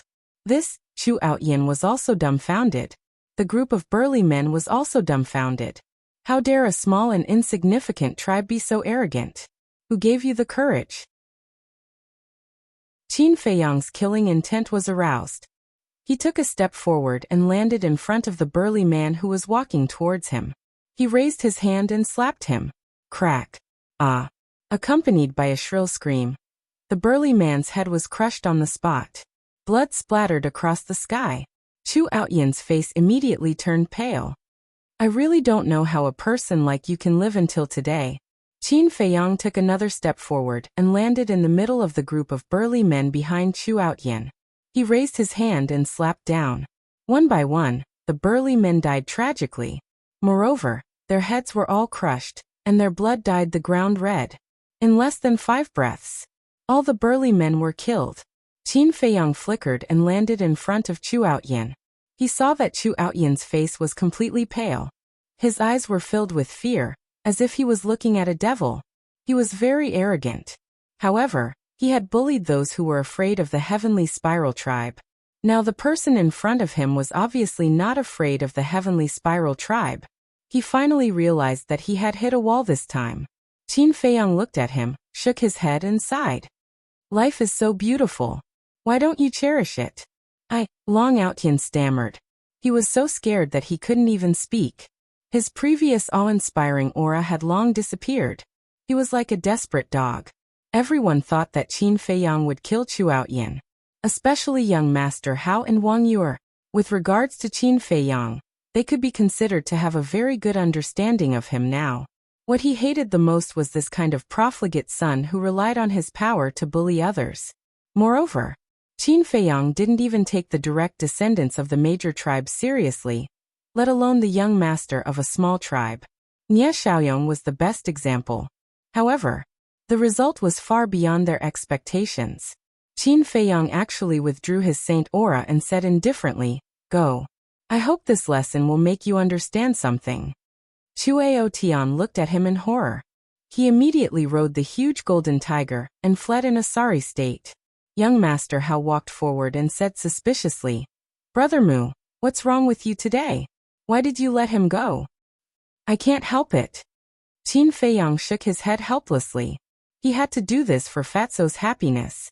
Because once he killed Chu Outyin, he would completely fall out with the Chu family. At that time, it would be even more impossible for Fatso and Chu Xian to be together. Humph. I think some people just don't want to offend their old sweetheart. Wang Yuer snorted through her nose. What do you mean? Qin Feiyang was stunned. Young Master Hao also looked at her suspiciously. Wang Yuer coldly glanced at Qin Feiyang and said to young Master Hao, Silly brother, don't you know? That woman named Chu Xian is very close to him. Really? Young Master Hao was surprised. Of course. I also know that some people have troubled Guofeng because of Chu Xian. Just because Chu Xian is Guofeng's ex-boyfriend. Wang Yuer said sarcastically. This? Young Master Hao looked at Qin Feiyang in surprise and said, Brother, you're not really here to meet your old sweetheart, are you? Silly brother, you're still too naive. He's not here to meet his old sweetheart. He's here to meet his future father-in-law and mother-in-law. Wang Yuer sneered. Qin Feiyang's forehead was full of black lines as he angrily said, Can you guys stop making wild guesses? Wang Yuer said, Are you making wild guesses? Or is it true? You know in your heart.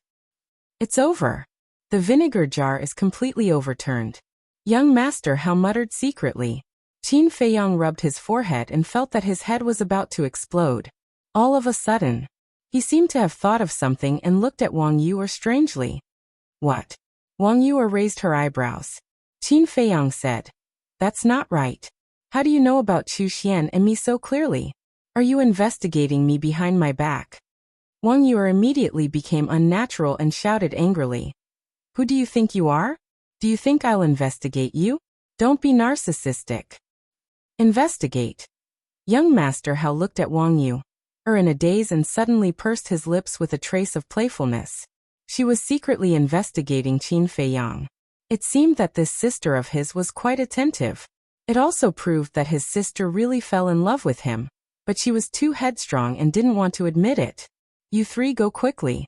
At this time, the 4 guards walked over and urged him. "Why should we go?" Young Master Hao asked suspiciously. "You killed the people of the Heavenly Spiral tribe. They definitely won't let you go." "Yes, there are not many good people in the world. It's not worth it if you die here because of this. Don't hesitate. Go quickly. I'm afraid it'll be too late if you don't go now." The 4 of them advised earnestly. Young Master Hao raised his eyebrows and wanted to say something. Qin Feiyang reached out and stopped him.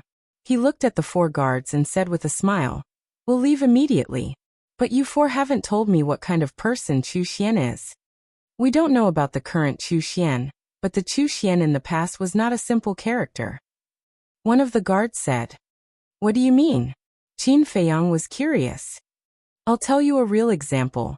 I remember that before Chu Xian entered the main tower, there was a man who liked her very much.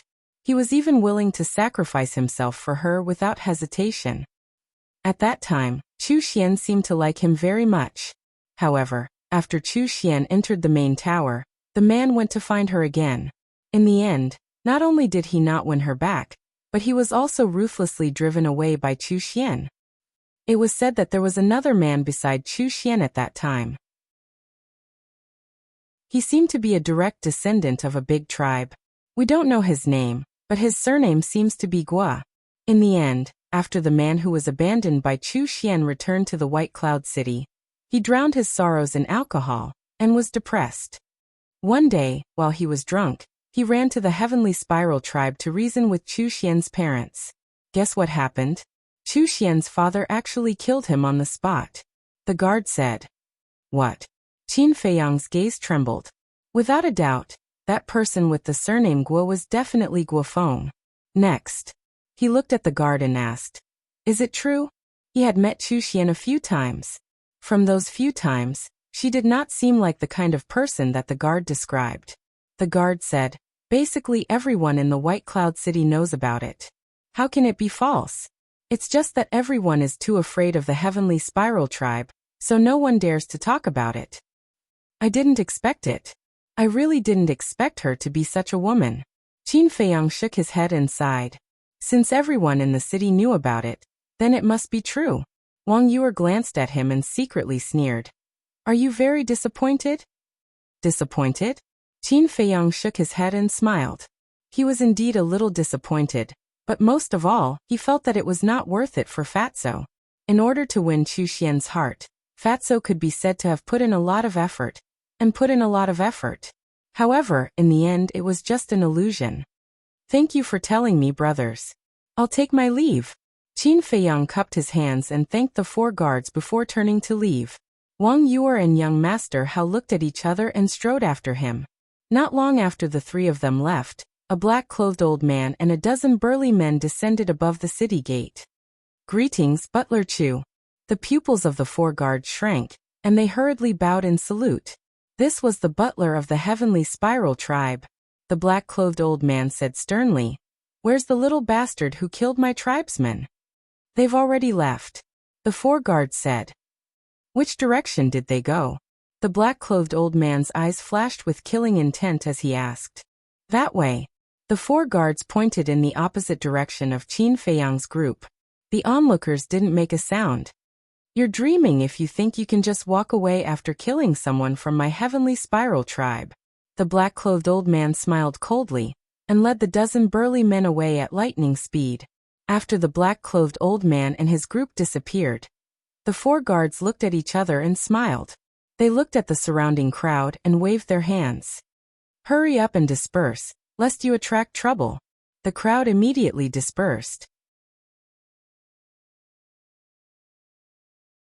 Chapter 1078. At the same time, White Cloud City. Outside the city, on the peak of a certain mountain, Qin Feiyang stood at the edge of the cliff, looking down at the mountains and rivers below. His eyes were filled with worry. He really did not know how to tell Fatso about this, because this was the first time Fatso truly fell in love with a woman. If he knew about this, it would definitely be a heavy blow to him. Young Master Hao walked up and patted Qin Feiyang's shoulder, comforting him. Brother Mu, there are plenty of fish in the sea.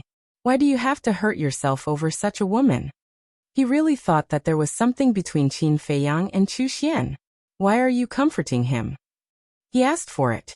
Serves him right. Wang Yue gloated. Qin Feiyang shook his head and smiled bitterly. The one who likes Chu Xian is really not me.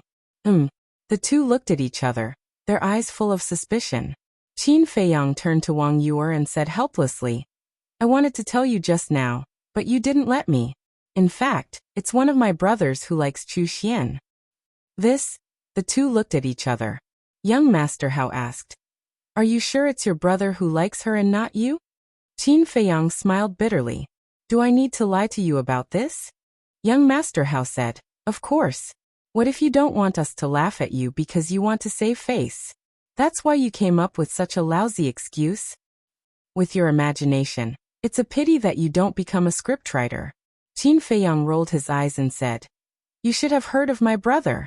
It's that Fatso who taught Nia Xiaoyong a lesson yesterday. It's him. Young Master Hao came to a realization and chuckled. I knew it.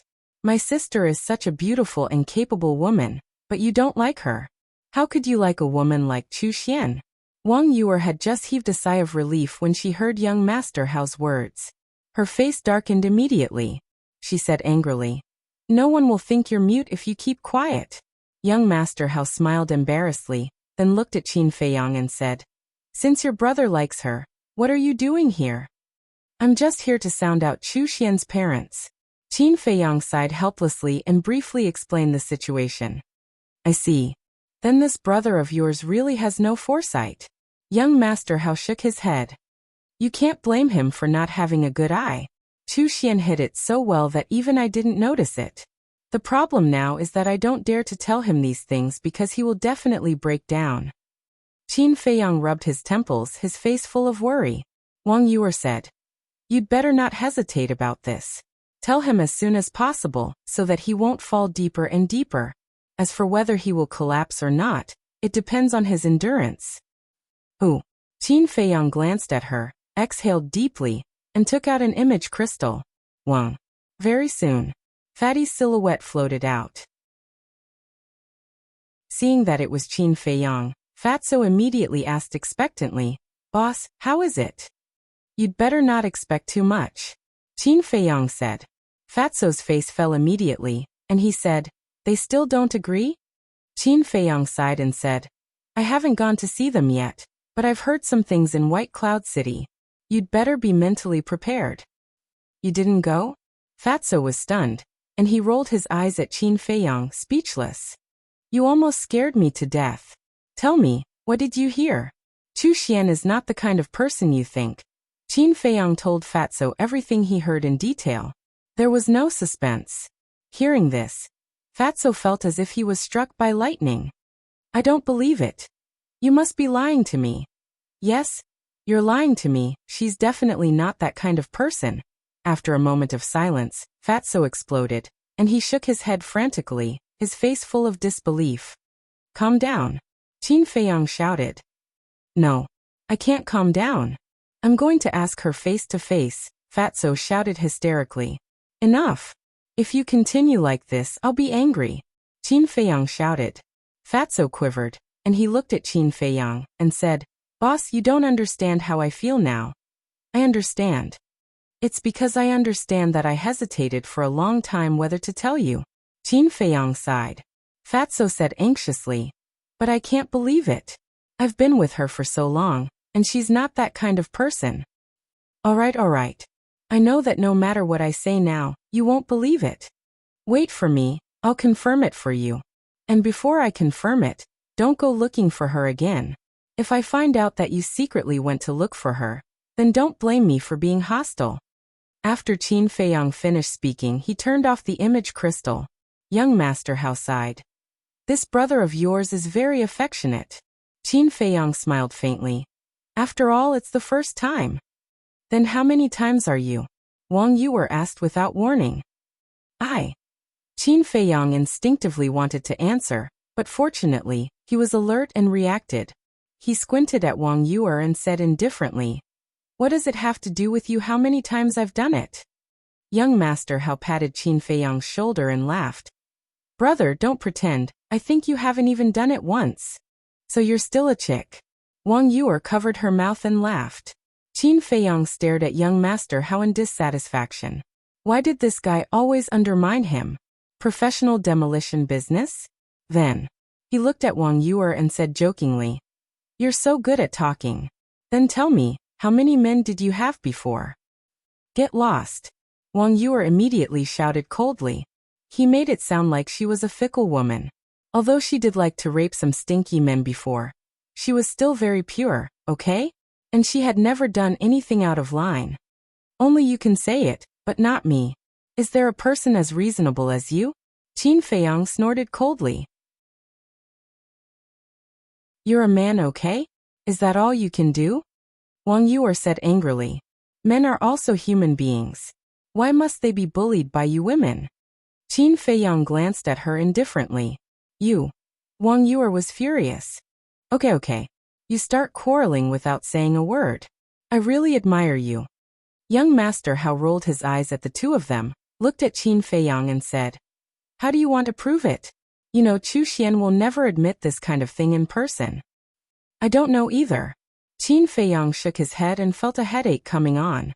Wang Yuer said, "In my opinion, Chu Xian just treats your brother as a spare tire." "Spare tire?" Qin Feiyang looked at her suspiciously. "To be honest, your brother is really not good looking. With Chu Xian's taste, it would be strange if she fell in love with him. I guess that Chu Xian may have seen that he has a good relationship with you, so she hasn't rejected him." Wang Yuer said. Qin Feiyang was stunned and said, "Now that you mention it, it reminds me of something Fatso said to me." "What is it?" Wang Yuer asked. Qin Feiyang said, "Fatso said that Chu Xian was neither close nor distant to him, and she seemed to be playing hard to get." "That's right. I'm a woman and I know women. Chu Xian must value your relationship with Fatso. I can guarantee that once someone better than Fatso appears, she will dump Fatso without hesitation. There's another possibility. She's using Fatso to find an opportunity to get close to you. After all, you're now the Chief Tower Master's disciple. As long as she hooks up with you, the Heavenly Spiral tribe will definitely soar." Wang Yuer speculated. Young Master Hao frowned and said, "If that's the case, then she's too much. If that's the case, I'll make her regret it for the rest of her life." Qin Feiyang's eyes flashed coldly. He looked at the two of them and said, "I want to make a trip to the Heavenly Spiral tribe. Do you want to go back first?" Young Master Hao smiled and said, "Since we're already here, let's go together." Wang Yuer said, "I also want to see what kind of people this tribe is. You really like to join in the fun." Qin Feiyang shook his head and laughed. He then jumped down and disappeared into the mountains below. Young Master Hao looked at Qin Feiyang's back and turned to Wang Yuer. He smiled and said, "Sister, you can rest assured now." "Rest assured about what?" Wang Yuer said indifferently. "Still pretending? I already know what you're thinking. Don't hide it. If you love, say it out loud. If you expect Ancestor Mu to take the initiative to tell you, that's impossible. Although he's very smart in other aspects, and it wouldn't be an exaggeration to say that no one can compare to him, he's an idiot when it comes to love." Young Master Hao chuckled. "I'm a woman. Why should I take the initiative?" Wang Yuer snorted in dissatisfaction. "See, admit it yourself. Since you've admitted it, then let go and love. Life is short, don't leave any regrets." Young Master Hao patted Wang Yuer's shoulder and jumped, chasing after Qin Feiyang. Wang Yuer was stunned, then gritted her teeth and said angrily, "You little bastard, how dare you trick me? See how I'll deal with you." After saying that, she chased after him fiercely. Heavenly Spiral Tribe. Strictly speaking, in the Central Divine Kingdom, this tribe could only be considered a small, insignificant tribe, because the entire tribe only had a few 100,000 people. The strongest one was a 9-star battle saint. However, although the Heavenly Spiral Tribe was not comparable to those big tribes, its territory was still very large. Moreover, like the other super tribes, they also built a city of their own. It was just that the scale could not be compared to the cities of the other super tribes, and they did not have their own patterns. About half an hour later, Qin Feiyang and the other two stopped above a mountain ridge. They looked at the Heavenly Spiral Tribe from afar, then activated the concealment technique and directly sneaked in. Although the city was not big, it was quite prosperous. The streets were bustling with people, and the shops on both sides were dazzling. The three of them walked openly on the street, and no one could see them.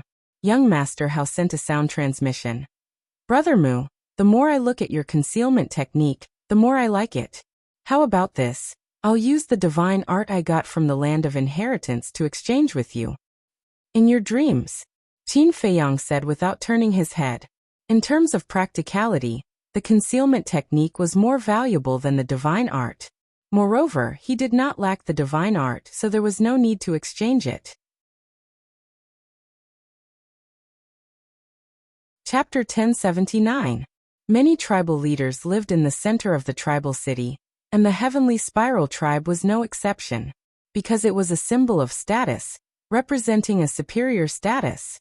The residence of the Heavenly Spiral Tribe's leader was a huge mansion, occupying almost 1/10 of the city. It was magnificent and magnificent. The security around the mansion was very tight. It could be said that there was a sentry every 3 steps and a sentry every 7 steps. And the people guarding the mansion were basically burly men, whose cultivation was between 5-star and 9-star battle masters. If it was an ordinary person, it would be very difficult to break in. But Qin Feiyang swaggered in with young Master Hao and the other two. In a garden, young Master Hao glanced around and frowned.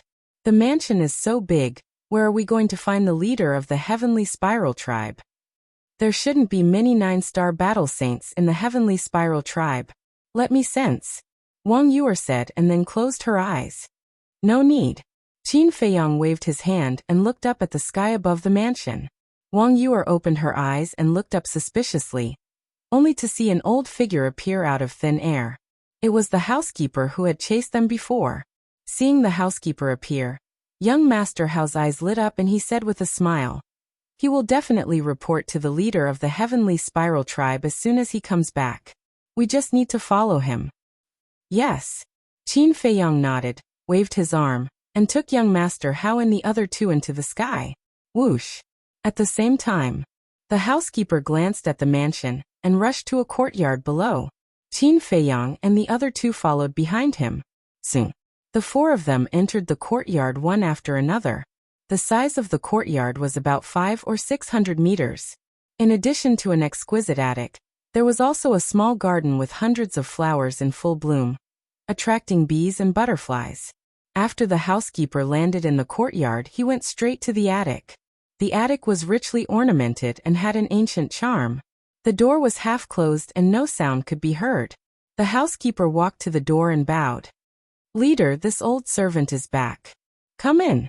A deep voice came from inside. The housekeeper strode in. Qin Feiyang and the other two followed in silently. They immediately saw a man and a woman sitting in the hall. Both of them looked middle-aged. The man was burly and muscular. He had short black hair and was nearly 2 meters tall. He looked like a small giant. The woman was wearing a long purple dress with a golden hairpin on her head. She looked graceful and luxurious. Behind the two of them stood a purple-clothed youth. It was Chu Aotian. Seeing the butler walk in, Chu Aotian immediately ran up and asked hurriedly, "Where is he now?" "Quickly bring this young master there. This young master will definitely let him taste the feeling of living a life worse than death." The butler's expression turned ugly. "What is it?" Chu Aotian frowned. The butler sighed deeply and bowed. Young master, this old servant is incompetent and couldn't find him. What? Chu Outyin was furious. He roared in exasperation. You've brought so many people there, but you still haven't found him. Are you all useless? The middle-aged man frowned and shouted. Aotian, step aside. Father.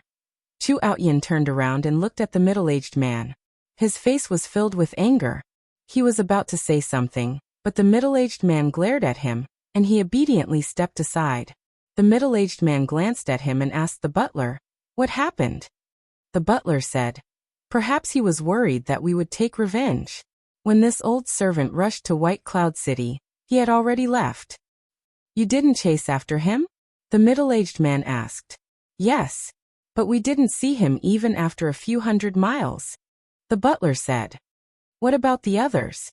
the middle-aged man asked. The butler said, "We're still tracking."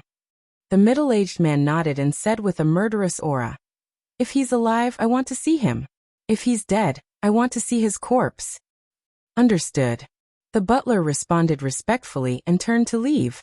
The purple-clothed woman looked at the middle-aged man and asked, "Husband, should we inform little Xian?" "Inform her for what?" The middle-aged man looked at her in confusion. This person knew Outyan's identity, but he still dared to kill the people around him in public. This is enough to show that he's not afraid of our heavenly spiral tribe at all.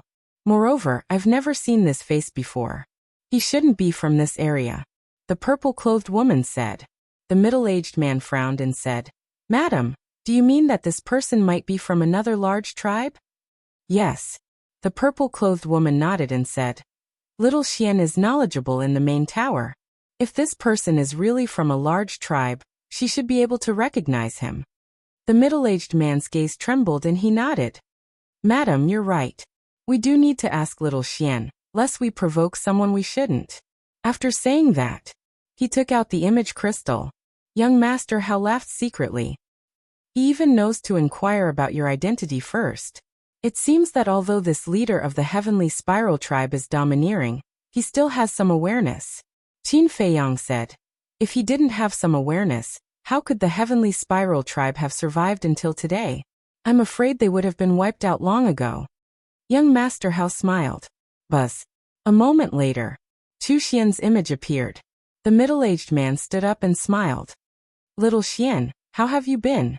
His tone and attitude actually had a hint of flattery. However, facing the middle-aged man's attitude, Chu Xian didn't resist at all. Instead, she seemed to enjoy it. "I'm fine. Why did you send me a message?" Even her tone was very cold, as if she was a high and mighty empress. "There's a small matter. Not long ago, your brother brought people to White Cloud City. In the end, he was blocked by a reckless person and killed many of our people. I just want to ask, do you know him?" The middle-aged man waved his hand and his battle aura surged, condensing into Qin Feiyang's disguised appearance. Chu Xian sized up the image and shook her head. "I've never seen him before. He shouldn't be anyone famous." "That's good." The middle-aged man heaved a sigh of relief and said, "Is that fatso still harassing you?" Qin Feiyang's eyes flashed, and he took out the image crystal. At the same time, Chu Xian frowned slightly and said, "Speaking of this, I'm quite puzzled." "What's wrong?" the middle-aged man asked. Chu Xian said, "In the past, he would come to me on time every morning to please me. But these 2 days, he hasn't come to me even once." Fatso had been watching Li Yan these 2 days. Of course, it was impossible for him to go to her. Why is that? Has he given up? The middle-aged man was suspicious. It shouldn't be possible. Because if he had given up, he would have done so long ago. There's no need to pester me for so long. But it doesn't matter. Anyway, my goal is to admire my ancestor. If it weren't for his good relationship with my ancestor, I wouldn't have bothered with him. Chu Xian snorted coldly. That's right. He should look in the mirror and see what kind of person he is. He still wants to eat swan meat. How ridiculous. The middle-aged man also laughed. Sure enough, I guessed right. Wang Yu muttered. This woman is not simple. She was with Guofeng before. She must have coveted Guofeng's family background. Young Master Hao sighed. This woman's scheming was simply terrifying. At the same time, Qin Feiyang's eyes were also surging with cold light. Hu Chuxian had nothing to do with him. But since she dared to use Fatso, she could never be forgiven. Chuxian looked at the middle-aged man and said, "Is there anything else?" "No." The middle-aged man shook his head. Before his voice died away, Chuxian's virtual image dissipated. She didn't even say a word of farewell, looking extremely arrogant and indifferent. Wang Yuer said in disgust, "This woman is really disgusting. Although this family wasn't anything good as children, shouldn't they respect their parents?" But she couldn't find the slightest respect on Chuxian's face. She even treated her own parents like this, let alone outsiders. She was very bad. Young Master Hao turned to look at Qin Feiyang and asked, "What are you going to do?" "Let them despair and regret." Qin Feiyang's eyes flickered. He put away the image crystal and left with young Master Hao and Wang Yu. The main tower. Soothing Lake. Qin Feiyang and the other two sat at the tea table, drinking tea silently. Next to them, Fatso raised his head and stared at the image transmitted by the image crystal. His hands were tightly clenched together, and his face was full of pain. Ever since Qin Feiyang sent him a message, he had been praying that this was a misunderstanding. However, the truth beat him mercilessly. "So you were just using me. I like you so much, why did you do this to me? You're too ruthless," he muttered to himself, and tears came out uncontrollably. Qin Feiyang couldn't bear it. He put down the teacup, got up and patted him heavily on the shoulder, saying, "A man bleeds but not tears." Fatso wiped away his tears, turned to look at Qin Feiyang, and said, "Boss, I want the Heavenly Spiral Tribe to disappear." Every word was sonorous and powerful, containing an undispersible murderous intent. Qin Feiyang nodded and said, "The Heavenly Spiral Tribe will disappear, and it won't be too late. Leave this matter to me." Young Master Hao got up and smiled. Wang Yuer frowned and said angrily, "What are you doing?" This young master also doesn't like them. Young Master Hao shrugged. Qin Feiyang turned to look at young Master Hao, cupped his hands and said with a smile, "Thank you. We're family, what's there to be polite about?" Young Master Hao rolled his eyes at him, looked at Fatso and said, "Don't worry, this young master will make that woman suffer so much that she'll beg you to marry her. I'm no longer interested in such a woman. However, if I can see her in pain and despair, it's also pleasing to the eye." Fatso sneered. "Haha. After suffering such a blow, you can still calm down so quickly. Your psychological quality is quite good. Originally, we were still worried that when you found out about this, you would seek death." Young Master Hao laughed. "What a joke. After following boss for so many years, how can my psychological quality not be strong? This little blow, at most, will only make me sad for a while. Seek death? That doesn't exist." Fatso shook his head and said. Young Master Hao gave him a thumbs up and said, "I admire you." The fatty said, "I also quite admire you. You turned from a hedonistic son of rich parents to a young and promising man in such a short time." Young Master Hao was stunned and said speechlessly, "When was I a playboy? Moreover, even if I'm a playboy, I'm much better than that Chuaotian." Fatso nodded seriously and said, "Yes, not as good as the best, but better than the worst." Young Master Hao's face darkened, and he said angrily, "Why are you so annoying?" "Can't help it, I was born to be annoying." Fatso touched his chin and chuckled. Seeing that Fatso was not ashamed but proud, young Master Hao was speechless for a moment, and could only helplessly shake his head. Chapter 1080. After chatting for a while, Fatso got up and left, continuing to keep an eye on Li Yan. Young Master Hao and Wang Yu are also left. Heavenly Spiral Tribe. Chuxian. A cold glint flashed in Qin Feiyang's eyes. He walked up to the second floor, sat on the balcony, took a battle chi pill, and closed his eyes to cultivate. Time passed in the blink of an eye, and night fell. Heavenly Spiral Tribe. The Heavenly Spiral Tribe's leader sat on a throne made of gold, looking down at the steward standing below. He said angrily, "It's been a day, and you still haven't found him. What's the point of me keeping you?" "Leader, please calm down. I've really tried my best. The steward quickly knelt on the ground, his face full of fear. The Heavenly Spiral Tribe's leader said, "Don't say I didn't give you a chance. I'll give you one more night. If you still haven't found that person's whereabouts by tomorrow morning, you can come back with your head." The steward's eyes were also burning with anger. He looked up at the Heavenly Spiral Tribe's leader and said, "Then you'd better kill me now. How dare you?" The Heavenly Spiral Tribe's leader was furious. The steward said, "I'm not being presumptuous. I just don't want to do something meaningless." The Heavenly Spiral Tribe's leader shouted, "He killed our tribesman, and I asked you to find him. You call that meaningless?" "That's right. I also want to find him and avenge our dead tribesman. But we don't know who he is, nor do we know his name. We don't even know where he came from. How do you expect me to find him?" The steward said. "Is that your excuse?" The Heavenly Spiral Tribe's leader's face was dark. The steward shook his head and said, "I'm not looking for an excuse. I'm just stating the truth." "How dare you talk back to me?" The Heavenly Spiral Tribe's leader suddenly stood up and landed in front of the steward. He grabbed the steward's neck and twisted it. He said with a sinister smile, "Do you really think I don't dare to kill you? It's my honor to die in the leader's hands. But before I die, I'd like to give you a piece of advice. This advice is something I've always wanted to say but didn't dare to say.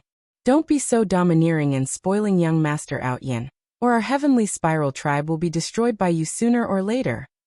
The butler said expressionlessly, "How dare you curse our tribe? You're courting death." The leader of the Heavenly Spiral Tribe gritted his teeth as killing intent shot out from his eyes. "Where is the leader of the Heavenly Spiral Tribe?" However, just as the Heavenly Spiral Tribe's leader's killing intent surged, a cold voice rang out above the tribe. The Heavenly Spiral Tribe's leader raised his eyebrows and looked at the steward.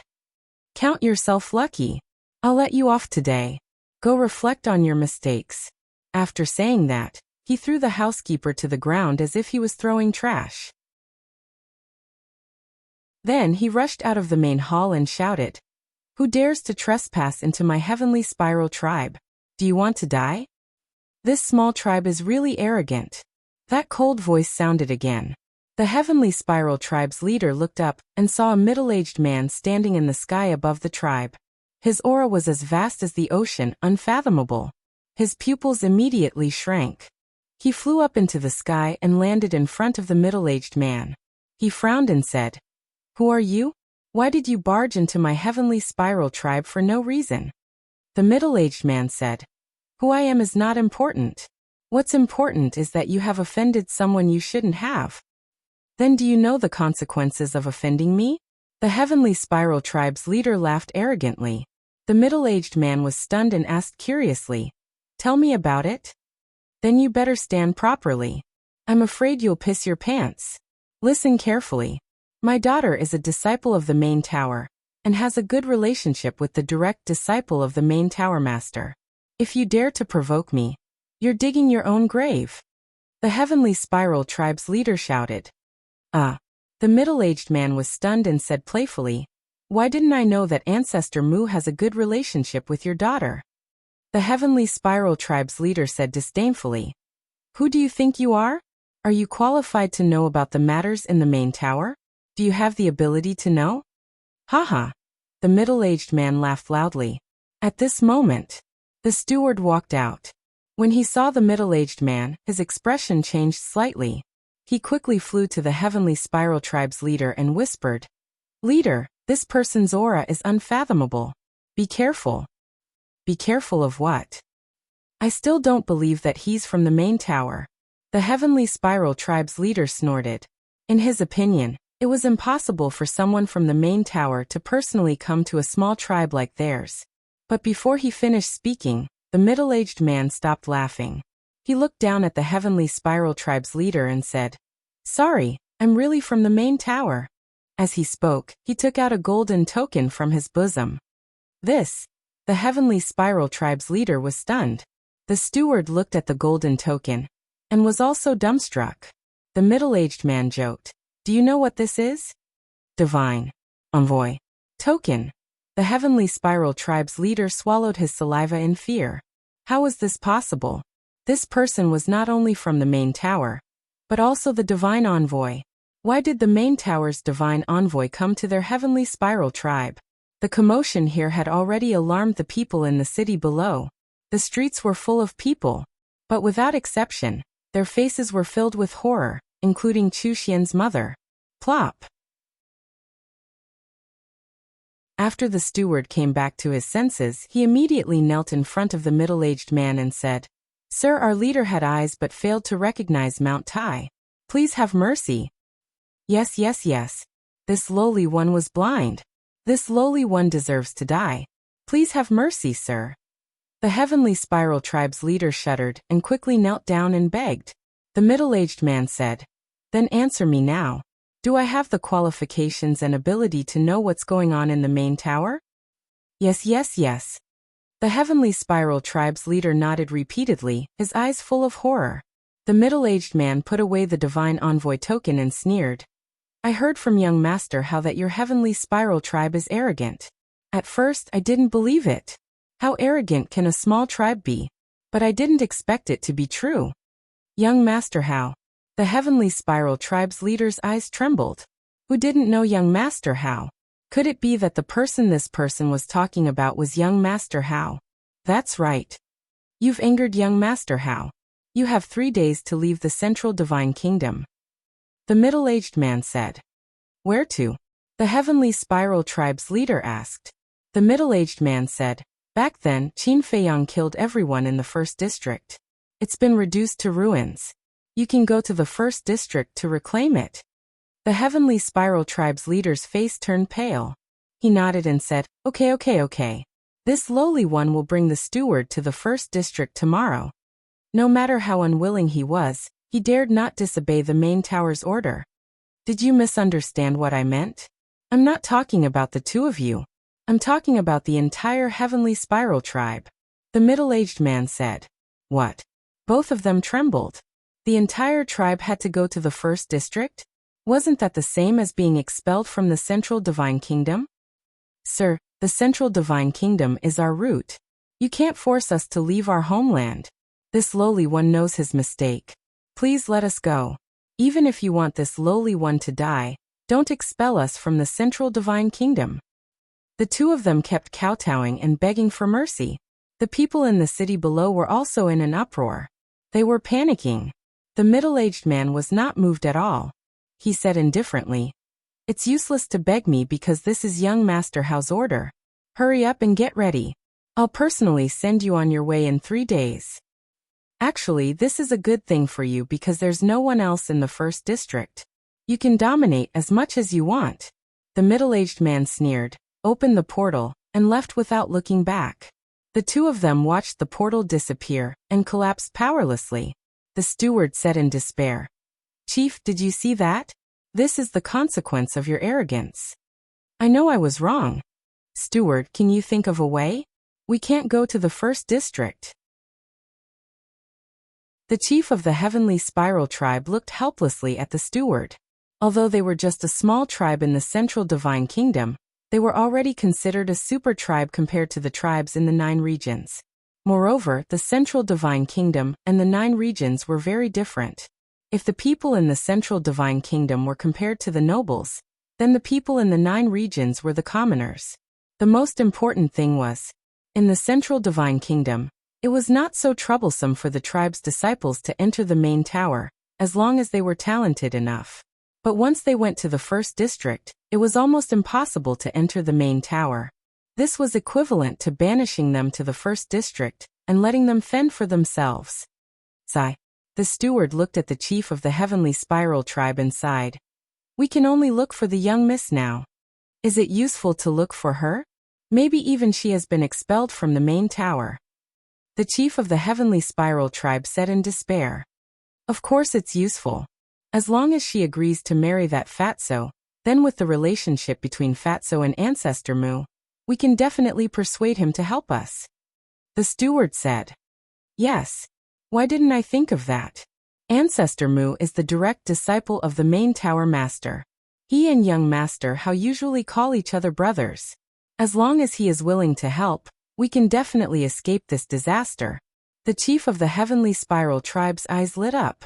He immediately took out an image crystal and sent a message to Chu Xian.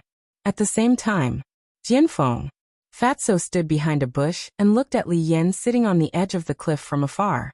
He muttered impatiently, "How long is this woman going to stay here?" Since she learned that she was going to marry Fu Anshan, Li Yan had been sitting on the edge of the cliff, motionless. No one knew what she was thinking.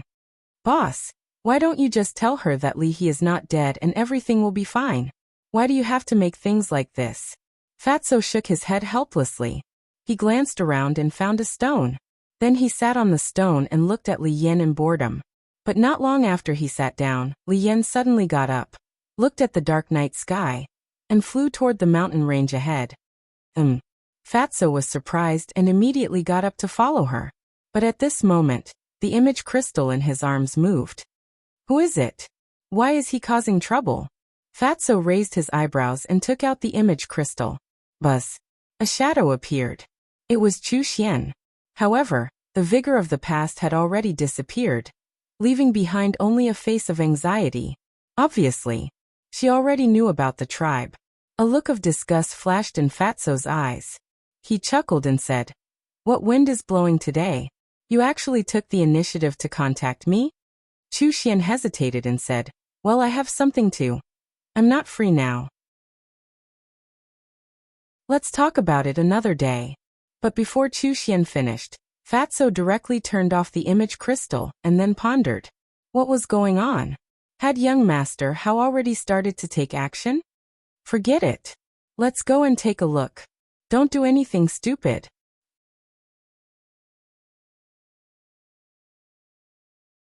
Chapter 1081. The night was as dark as ink. Fatso followed behind Li Yan and continued to rush into the depths of the mountain range. Where is she going? If they continued to go deeper, they would reach the sacred ground. There were rules in the main tower, and ordinary disciples were not allowed to enter the sacred ground. After an unknown period of time, suddenly, Li Yan stopped and looked down at the mountain stream below. Fatso looked down suspiciously and saw a pool of water below. It was about 100 feet deep and the water was clear, but it was dead silent. Li Yan's gaze was on the pool. Is she going to jump into the water and commit suicide?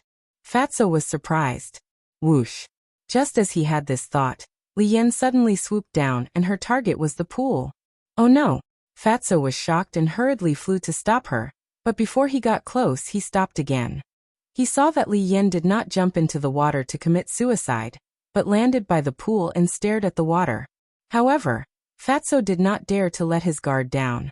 After facing repeated blows, Li Yan must be feeling very uncomfortable now, and might suddenly do something stupid. He quietly landed in the woods by the pool and hid in the dark, staring at Li Yan. "Xiaobai, I'm here." Suddenly, Li Yan spoke softly to the pool, and a smile appeared on her face. "Xiaobai." Fatso was slightly stunned and glanced at the water. Who was she talking to? Splash. Not long after she finished speaking, the water suddenly rippled. Whoosh. The next moment, a white stream of light rushed out of the water and landed in front of Li Yan. It was a small thing that looked like a snake and was only about the length of a chopstick. It was as white as jade and emitted a hazy glow in the night. No way. Looking at the little thing, Fatso was dumbfounded. On the little thing's head he saw a white horn. It was like white jade, sparkling and translucent. And under its abdomen, Fatso also saw 4 claws. Her 2 black eyes were as bright as gems, and they were very attractive. This. It's actually Little White Dragon. Am I fucking seeing things? Fatso's face was filled with disbelief. He rubbed his eyes hard and looked at the little thing again. I'm not seeing things. It really is Little White Dragon. Fatso's gaze trembled, his eyes filled with shock. The divine dragon was something that only existed in legends, but he did not expect it to really exist in this world. Li Yan stretched out her slender arm and stroked the little white dragon's head. She smiled and said, "Little White, I haven't seen you for a few days. Did you miss me?" "Yayai." The little white dragon cried out softly as it rubbed its little head against Li Yan's palm, seemingly enjoying Li Yan's touch. Unbelievable. This woman actually has a little white dragon by her side. Fatso mumbled, his eyes shining brightly. The divine dragon was the king of all beasts. Anyone who saw it would be moved. Li Yan held little white dragon in her hands like a mother. Her eyes were full of love as she asked, "Little white, it's been so long. Why can't you speak?" The gigolo looked at Li Yan innocently, shook his little head, and made a very helpless expression. What a cute little thing. Li Yan hugged little white dragon lovingly, and sat on a green rock by the lake. She looked at the faintly discernible crescent moon in the dark clouds, and a worried expression appeared on her face again. How nice would it be if Grandpa Fatty was that little white dragon? Looking at the little white dragon rubbing against Li Yan's chest, Fatty's face was filled with jealousy and hatred. They were both living beings, but why was there such a huge difference? The night wind was a little chilly. Little white dragon gradually noticed Li Yan's abnormality, and raised its little head to look at her suspiciously. Little white, do you know? So many things have happened during this period of time, and I can't hold on any longer. Li Yan murmured. Little white dragon looked at her, as if it understood. Li Yan retracted her gaze and looked at little white dragon's lively eyes with a smile. You don't understand yet. Little white dragon pouted to express its dissatisfaction.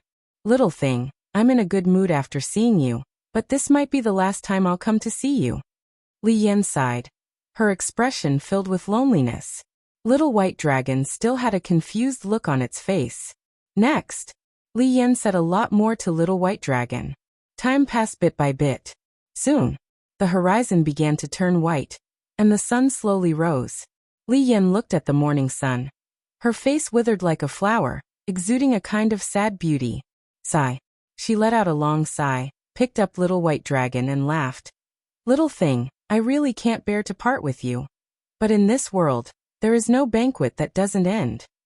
You have to live well, because you're different from me. My fate has already been decided. But you, one day in the future, the world will worship you as a god. No one can restrain you, and no one dares to control your fate. After Li Yan finished speaking, she held little white dragon and extended it towards the pool, smiling. Go. Yeah. Little white dragon did not jump into the pool. It waved its claws, as if it was trying to express something. Li Yan said, Are you saying that we will go to the outside world together in the future? Little white dragon nodded repeatedly. Li Yan's expression was slightly gloomy, but then she smiled and nodded. All right, I'll wait for you. Little white dragon cried out excitedly a few times, then intimately stuck out its tongue and licked Li Yan's palm, then turned around and jumped into the pool, disappearing. The surface of the water quickly calmed down. It's finally time to leave. That night, the most boring person was Fatso. He couldn't do anything and just kept squatting there. He was about to get sick from holding it in. However, he stood there, looking at Li Yan, only to see that Li Yan had not left. What else do you want to do? Fatso gradually frowned. Suddenly, Li Yan took out a dagger from her cosmos bag. Fatso's pupils shrank, and he immediately became alert. Father, mother, I'm sorry. I can't marry an old man. Grandfather, Yenner is here to accompany you. Li Yan muttered to herself, held the dagger, and stabbed it towards her heart. Damn it, I really did something stupid. Fatso's face changed. Like an ape, he jumped out and instantly landed in front of Li Yan, and then grabbed Li Yan's wrist. The dagger had already cut through Li Yan's clothes and almost pierced her heart. Fortunately, I made it in time, otherwise I would have been scolded to death by the boss. Fatso wiped his cold sweat, grabbed Li Yan's dagger and said angrily, Why are you so stupid? What's in it for you? Fatso's sudden appearance surprised Li Yan. Fatso said helplessly, I have been watching you in secret, afraid that you would do something stupid. Li Yan was stunned, then shook her head and said self-deprecatingly, I didn't expect that there would be someone in this world who cares about me. You asked me what's in it for me, and I told you that I can be free by doing this. Fatso said, Isn't it just some trivial matter? Do you need to be so pessimistic? My grandfather who loved me the most is dead. Father wants me to marry an old man. Is this still a small matter? Li Yan stood up and stared at Fatso angrily, roaring. What's the big deal? Who doesn't have any setbacks in their life? If everyone is like you, committing suicide when they encounter something, then wouldn't the world become extinct? Besides, your grandfather doesn't want to see you like this, Fatso said. I know. I understand what you're saying. But when I think about living with Fu Anshan for the rest of my life, I can't help but be afraid. Li Yan squatted on the ground, hugging her legs in despair and pain. Sigh. Fatso sighed and squatted beside her. He reached out and patted Li Yan's back, comforting her. No, trust me, everything will be fine. I believe you. But tell me, what should I do? I don't want to marry him. Li Yan turned around and hugged Fatso, like a helpless child, crying bitterly. With the beauty in his arms, Fatso was at a loss for a moment. He raised his hands and didn't know where to put them. In the end, he put his hands on Li Yan's shoulders and comforted her. Don't cry, you're no longer a child. When you encounter difficulties, you have to face them bravely, not blindly running away. When Li Yan heard this, she pushed Fatso away and sneered. Anyone can say these words, you won't understand my current mood. I don't understand? Fatso was also angry. He stood up and pointed at Li Yan's nose and scolded together, saying, Do you think you're miserable? But let me tell you, there are many people in the world who are more miserable than you. For example, I really like a woman, but in the end, she was just using me to get close to my boss. Do you know how painful it was for me when I learned the truth? But I understand that only by living can I have it, so I didn't seek death like you. I also hope that you can pull yourself together, because the surprise is often at the end. Fatso said meaningfully. Li Yan fell silent and stopped sobbing. After a long time, she looked up at Fatso and asked, Who is that woman? Tu Xian. Fatso said. Tu Xian? Li Yan thought carefully for a moment and said, I've heard of this woman, it seems that she and Guofeng. Fatso nodded and said, Yes, it's the woman who hooked up with Guofeng before. Li Yan said, I've heard of her too. She doesn't seem to be as bad as you say. Why else would I say that she's a scheming woman? Let me tell you, she's too good at pretending. I used to follow her every day, but I didn't notice any flaws. In the end, it was boss who found out. Fatso said in disgust. Then you're really miserable. Li Yan looked at Fatso sympathetically, slowly got up and said with a smile. Hearing about your experience, my mood is a lot better. Fatso's face darkened and he said angrily. We're friends after all. Can you not be so obvious about gloating? Haha. Li Yan shook her head and said with a smile. Instead of gloating, it's better to say that we're in the same boat. I was deceived, and you were forced to marry. Can this be considered as being in the same boat? It's not at all okay? Fatso rolled his eyes at her. Buzz. Suddenly.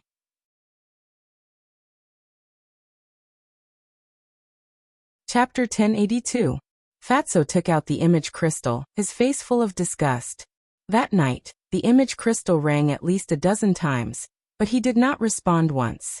Because he knew that it must be Chu Xian who sent him a message. What are you doing? Li Yan looked at him suspiciously.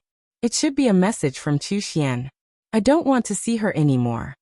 After Fatso finished speaking, he put away the image crystal. Li Yan said suspiciously. Since she is using you, why did she take the initiative to send you a message? What happened between you two? Fatso's heart skipped a beat. If he told Li Yan about him, he might be able to distract her. He coughed dryly and asked, Do you really want to know?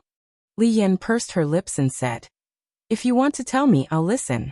If you don't want to, I won't force you. So unique? Fatso was stunned and shook his head with a wry smile. It's like this. Just as Fatso was telling Li Yan, on the other side of the martial artist's mountain range, Chu Xian was walking back and forth in her cave abode, her face full of anxiety. What's going on with this disgusting fat pig? I've sent him so many messages, but he didn't respond to me? She didn't realize that Fatso had seen through her conspiracy and still had an unapproachable attitude. I don't believe that he can really ignore my existence. She took out the image crystal again and sent a message to Fatso. Beside the pool. Fatso finished the whole story in a few words. After listening, Li Yan suddenly realized and said, "In that case, young master Hao has already set out to deal with the Heavenly Jade tribe. Now Chu Xian is looking for you, not because she has changed her mind, but because she wants you to help her." "That's right." Fatso nodded. Li Yan shook her head and sighed. This woman's scheming is indeed a little scary, but she's also caught in her own trap. Buzz. At this moment, Fatso's image crystal rang again. Fatso raised his eyebrows and said impatiently, "It must be her again. Don't worry, I'll go back with you." Li Yan nodded. Fatso also secretly heaved a sigh of relief. Finally, this problem was solved. He believed that Li Yan would not do anything stupid in the future. But after taking 2 steps, Li Yan stopped again. "Don't tell me you haven't thought it through?" Fatso's eyelids twitched as he looked at her nervously. Li Yan rolled her eyes and faintly sighed. "Don't worry, I won't take things too hard. I'm just thinking, should I anger that Chu Xian a little?" "How?" Fatso was suspicious. Li Yan pondered for a moment, and a sly look flashed in her eyes. She smiled and said, "You respond to her first." "All right." Fatso took out an image crystal and infused his battle aura into it. Wang. The next moment, Chu Xian's shadow appeared. When she saw Li Yan next to Fatso, she immediately raised her eyebrows, then looked at Fatso and said, "What's the matter with you?" "I've been sending you messages since last night, but you haven't replied to me?" Fatso was about to speak. Li Yan suddenly stepped forward and hugged Fatso's arm, looking extremely intimate. She looked at Chu Xian and said, "He was with me last night. Of course he didn't have time to care about you." Fatso was stunned. This was too unexpected. He had thought of many possibilities, but he did not expect Li Yan to use such a method to anger Chu Xian. But it was quite interesting. At the same time, Chu Xian's face turned green. It was not easy for her to put down her face and take the initiative to look for this damn fat pig, but she did not expect that he had already hooked up with another woman. "Give me an explanation." Chu Xian's face was a little ferocious. "Lord Fatty can be with whomever he likes. Why should I explain myself to you? Who are you?" Fatso sneered. Chu Xian's body trembled, and she looked at Fatso as if looking at a stranger and said, "Did you lie to me before?"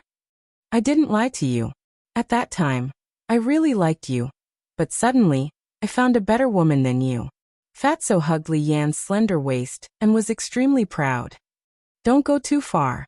Feeling Fatso's big hands, Li Yan secretly glared at him. Fatty snickered. "It's just acting. Of course, we have to make it look good."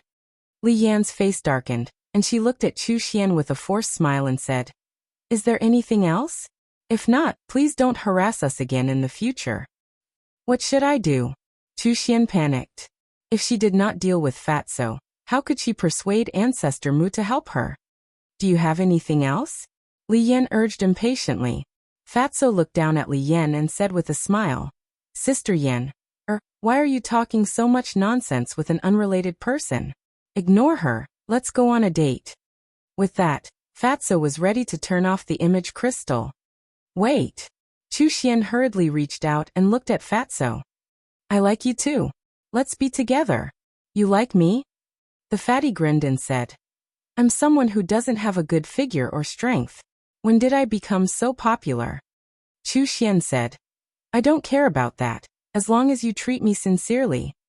"Still pretending?" Fatso sneered secretly and shook his head. "I'm sorry, you and I are in the past. Now I only have Sister Yener in my heart. I only have you in my heart too." Li Yan was also very cooperative and looked at Fatso affectionately, looking at the two of them who were full of affection. Chu Xian was furious and shouted hysterically, "You heartless bastard, I misjudged you." She was starting to play the bitter game. "I'm heartless? Tell me honestly, during this period of time, when have I not been like a mangy dog around you all day? But what about you? Have you ever looked at me in the eye? That's right. You're beautiful and have a good temperament. You're unattainable. I'm a fat man with a big head and big ears. I'm not worthy of you. You feel embarrassed to be with me. Since that's the case, why did you come to me?" Fatso sneered. Chu Xian's face was green and red. Fatty's words were like loud and clear slaps, mercilessly slapping her face. Not only did it hurt her self-esteem, but it also trampled on her, until she was scarred. But now, she could only endure. She looked at Fatso in disappointment and said, "Can't you see? I was testing you, but I didn't expect you to be so weak." Test. Fatso sneered and said, "What about your parents? They came here in person to test me too?" This woman was really shameless to the extreme. Why didn't he realize it before? "Yes. We are all testing you. Let's cut the crap. I'll ask you one last time. Do you really want to be with her? Do you think she's really with you because she likes you?" Chu Xian sneered. Fatso hugged Li Yan in his arms and said playfully, "Then why do you think Sister Yan is with Fat Lord?" Chu Xian sneered and said, "I don't dare to talk nonsense, but it should have something to do with Ancestor Mu." The meaning behind his words was obvious. He was saying that Li Yan was using the fatty. A thief calling a thief? Fatso was stunned. Li Yan was also angry. It was Chu Xian who was using Fatso to get close to Ancestor Mu, but now she was biting her back? Did she really think she was easy to bully? Li Yan looked at Chu Xian mockingly and said lightly, "I'm not like some people who are two-faced and only care about profits. The man I want doesn't need to be strong, handsome, or have a strong family background. As long as we get along well, it's fine. Maybe in your eyes Fatso is useless, but in my eyes, he is my treasure and no one can replace him." "Fatso, am I right?" After Li Yan finished speaking, she looked at Fatso and asked. "Yes, yes, yes." Fatso nodded repeatedly. Although he knew that it was just an act, he couldn't help but straighten his back and be in high spirits when he heard Li Yan's words. "You adulterous couple, just wait and see." Chu Xian's eyes were ferocious.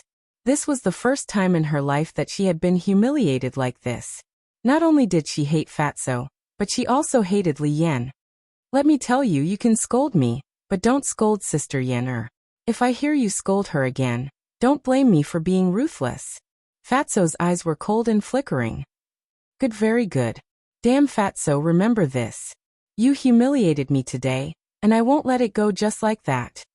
Chu Xian was about to go crazy. She spat out a few words before her shadow disappeared. "Haha." Fatso suddenly laughed. Li Yan was also smiling, but when she found that Fatso hadn't let go, her face darkened and she said, "How long are you going to hold on to me?" Fatso was stunned and quickly withdrew his arm. He smiled embarrassedly and said, "Sorry, I was too immersed in the act." Li Yan stared at him speechlessly and asked, "Are you happy now?" "Yes. The resentment that has been accumulating for a few days is finally gone. I can start a new life." "Thank you." Fatso looked at Li Yan gratefully. Li Yan said, "It's okay, just treat it as returning the favor of saving my life." Fatso rubbed his head and laughed foolishly. Li Yan rolled her eyes at him, and her expression became lonely again. She sighed and said, "Sai, your matter has been solved, but what about mine? I really don't know how to solve it." Fatso smiled and said, "Don't worry, that old thing Fu Anshan won't succeed." "You want to help me?" Li Yan looked at him in surprise. "It's a secret. You'll know when the time comes. In short, that old fart wants to eat a cabbage like you, he's daydreaming." Fatso smiled disdainfully. Hearing this, Li Yan's heart inexplicably felt at ease. Fatso said, "Let's go, Fat Lord will send you back." Li Yan nodded. Then the two of them walked side by side towards the Warrior Mountain range. "I have a question to ask you. Haven't you already broken through to the Battle Saint Realm? Why don't you go to the Sacred Land?" Li Yan's voice sounded in the forest. Fatso had already stepped into the Battle Saint Realm. Fatso said, "It's to stay by Chu Xian's side." "Then you entered the main tower for her?" Li Yan asked again. "Yes." Fatso sighed deeply. "Then you're really stupid." Li Yan despised him. "How would I know that she's such a person?" Fatso said helplessly.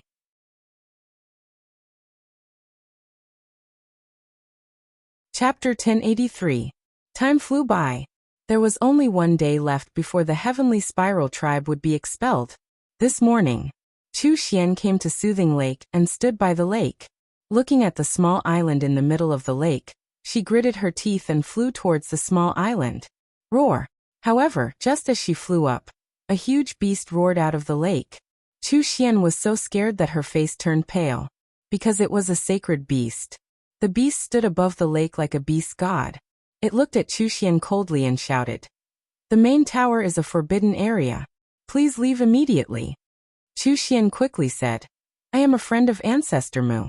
I have something to discuss with him. Please make an exception."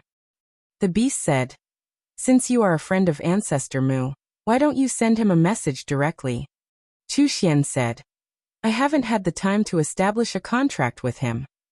"How can you be considered a friend without establishing a contract? Do you think I am one of those beasts that have yet to develop intelligence? Get lost immediately." The beast shouted, its huge eyes flashing fiercely. Chu Xian said anxiously, "We are really friends. If you don't believe me, you can ask him." The beast looked at her suspiciously and asked, "What is your name?" "Chu Xian." Chu Xian said, "All right, wait here. I'll go and ask him." After saying that, the beast flew towards the small island. "Thank you." Chu Xian quickly bowed and thanked it. Then, she glanced at Soothing Lake with envy. "This place is great. Not only does it have an independent courtyard, but it also has a sacred beast guarding it. If I could live here, why would I need to curry favor with that fat pig? Why is the heavens so unfair?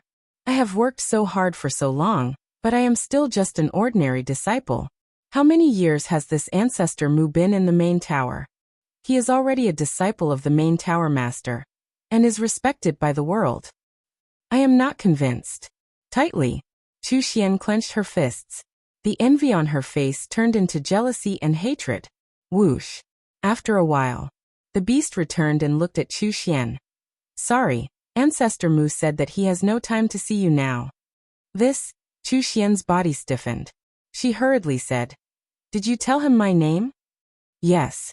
He also specially asked me to tell you that he is powerless to do anything about the Heavenly Spiral tribe." The beast said. Chu Xian's eyes trembled, and her face was full of despair. The ferocious beast said, "Please leave immediately. Otherwise, don't blame me for being impolite." "No. I must see him. Please make an exception." Chu Xian pleaded bitterly, but the ferocious beast was not moved at all. "It's useless even if you see him." But at this moment, a cold voice sounded. Young Master Hao and Wang Yu both flew over. "Greetings, young Master Hao." "Greetings, monsieur." Chu Xian hurriedly bowed. Wang Yu looked at her coldly and said, "Put away your hypocritical face." Chu Xian was puzzled. "Why do you say that, monsieur?"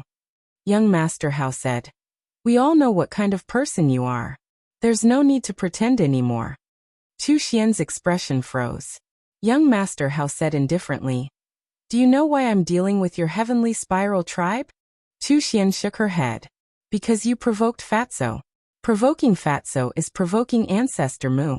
Provoking Ancestor Mu is provoking me." Young Master Hao said, "How did I provoke Fatso? Is it because I didn't agree to his pursuit?" Chu Xian said angrily, "If that's the case, I naturally won't target your Heavenly Spiral tribe. But you used Fatso to get close to Ancestor Mu. This is what I can't tolerate." Young Master Hao shouted, "What? They really know?" Chu Xian's face was pale. "How did these people know?"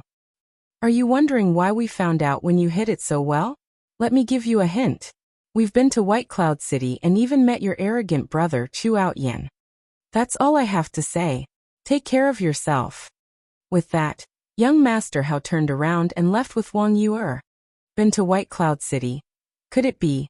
Chu Xian's eyes trembled. She suddenly raised her head and stared at the backs of Wang Yu and young Master Hao. She shouted, "Why are you doing this to me? I just want to get what I want. Is that wrong? What right do you have to treat me like this? You're stubborn. Only by working hard can you get what you want. You can't use others. Initially, I only wanted to expel the people from your tribe, and you could continue to stay in the main tower. But it seems like there's no need for that now. Tomorrow, you'll go to the first district with your tribe," young Master Hao said without looking back. Boom. Hearing that, Chu Xian felt like she was struck by lightning. Her body and mind trembled and her mind rumbled. I'm wrong. Let me stay. Please, I beg you. She quickly knelt in the void and begged pitifully. However, young Master Hao ignored her and disappeared from her sight. Why? I can't accept this. Chu Xian roared at the sky like a crazy demon. Leave now. The ferocious beast shouted. Its ferocious might was like a waterfall as it pounced towards Chu Xian. I don't need you to rush me. I'll leave. Chu Xian retracted her gaze and glared at the beast. Then, she looked at the small island in the middle of the lake. Her eyes were full of resentment. Sooner or later, I'll enter the Central Divine Kingdom openly. At that time, I'll make you regret it for the rest of your lives. Just you wait. She smiled sinisterly, opened the portal, and walked in without looking back. What? You're only going to expel them from the Central Divine Kingdom? At the same time, Fatso and Qin Feiyang were talking through transmission. The fatty's face was filled with displeasure. I just heard it from young Master Hao. He probably misunderstood us. We said we'll make the Heavenly Spiral Tribe disappear, but we're actually going to exterminate them. He thought we were asking him to expel the Heavenly Spiral Tribe from the Central Divine Kingdom. Qin Feiyang said. On the same day, since young Master Hao had offered to help solve this problem, he didn't ask about it. He had been cultivating quietly. When the beast went to find him, young Master Hao came out after hearing the news. He casually asked young Master Hao and found out. Isn't this letting the tiger return to the mountain? Fatso raised his eyebrows. Letting the tiger return to the mountain? It shouldn't be. Qin Feiyang shook his head. Although the leader of the Heavenly Spiral Tribe was a 9-star battle saint, they had all unlocked the gate of potential. It was only a matter of time before they surpassed the leader of the Heavenly Spiral Tribe. As for Chu Xian, she was just a battle master. Even if she was given time, what could she do? I still think we're letting them off too easily. Why don't we go to the Heavenly Spiral Tribe tonight? Fatso's eyes flashed with killing intent. No. Young Master Hao must have gotten the Chief Pagoda Master's approval. If we go and exterminate the Heavenly Spiral Tribe now, I'm afraid the Chief Pagoda Master will be dissatisfied. After all, the Chief Pagoda Master already has the intention to get rid of me. Qin Feiyang said in a deep voice. Fatso nodded and said, That's true. If the Chief Pagoda Master uses this as a pretext to make a fuss, and accuses us of killing the innocent, then the loss will outweigh the gain. Yes. Now we can't let him seize the opportunity. As for the Heavenly Spiral Tribe, if you really want to get rid of them, we can just go to the first district. Qin Feiyang said. Alright. Anyway, Chu Xian has suffered enough for the past 2 days. Fatso sneered. That's right. Moreover, for the people of the Central Divine Kingdom, being exiled to the first district is more painful than being killed directly. Qin Feiyang said with a smile. She finally paid the price. Let's see if she still dares to do this in the future. Fatso's face was full of disgust. Qin Feiyang smiled and asked, How's Li Yan? As you expected, she really went to seek death, but now she has been comforted by Fat Lord. By the way, there's one more thing. Fatso's eyes lit up. What is it? Qin Feiyang was surprised. Fatso said, There's a little white dragon hidden in the chief pagoda. What? Qin Feiyang suddenly stood up, his eyes full of disbelief. Fat Lord saw it with his own eyes. That little white dragon seems to have been born not long ago and has not fully awakened its intelligence. Fatso said. Where is it? Qin Feiyang asked. Fatso said. In a pool not far from the sword tip. Why don't Fat Lord take you to have a look tonight? Okay. Qin Feiyang nodded. Then I'll continue to keep an eye on Li Yan. I'll send you a message tonight. After Fatso finished speaking, the shadow dissipated. Qin Feiyang returned to his seat and couldn't calm down for a long time. There was actually a little white dragon in the chief pagoda. This was too shocking. He couldn't wait to go and take a look. But reason told him that he couldn't do this. Because there were too many people during the day. If he was seen by someone, it would be bad. Midnight. 2 black shadows swept across the sky above the sword tip. It was Qin Feiyang and Fatso. Fatso chuckled and said, "Boss, you didn't cultivate today, right?" Qin Feiyang smiled bitterly. With the birth of the divine dragon, how could he still be in the mood to cultivate? It could be said that this day felt like a year to him. Suddenly, Qin Feiyang seemed to have thought of something and asked, "Li Yan also knows about the little white dragon?" Fatso said, "She was the one who summoned the little white dragon, and it seems that they have a very good relationship. I didn't expect this woman to be so capable. Even the divine dragon likes her so much." Qin Feiyang was surprised. Fatso laughed. "This means that she is kind-hearted." "That's right. Generally, divine beasts like the little white dragon that have just been born prefer to come into contact with people with pure hearts." Qin Feiyang nodded. While they were talking, the two of them arrived above the pool. "Go down." Fatso waved his hand, and the two of them landed by the pool like lightning. This place was still the same as last night. It was silent, and there was not the slightest fluctuation on the surface of the water. "Little white dragon, I'm here." Fatso looked at the pool and called out softly in the same way that Li Yan summoned the little white dragon last night. Time passed breath by breath. Even after 100 breaths, there was still no movement on the surface of the water. "Little white dragon, big brother has candy to eat." "Little white dragon, big brother has a beautiful big sister here." "Little white dragon, your sister Li Yan is looking for you." Fatso tried many more methods, but to no avail. He couldn't help but frown. What was going on? Qin Feiyang thought for a moment, glanced at the surface of the water, and said, "It can't be that only Li Yan herself can call it out, right?" This. Fatso was unable to determine for a moment. Qin Feiyang said, "Come, let's go down and look for it." Standing here and thinking, he couldn't come up with any results, so he might as well take action. Afraid of scaring the little white dragon away, when the two of them entered the pool, they were extremely careful and didn't make the slightest sound. The pool was not big, but it was very deep. The two of them carefully searched.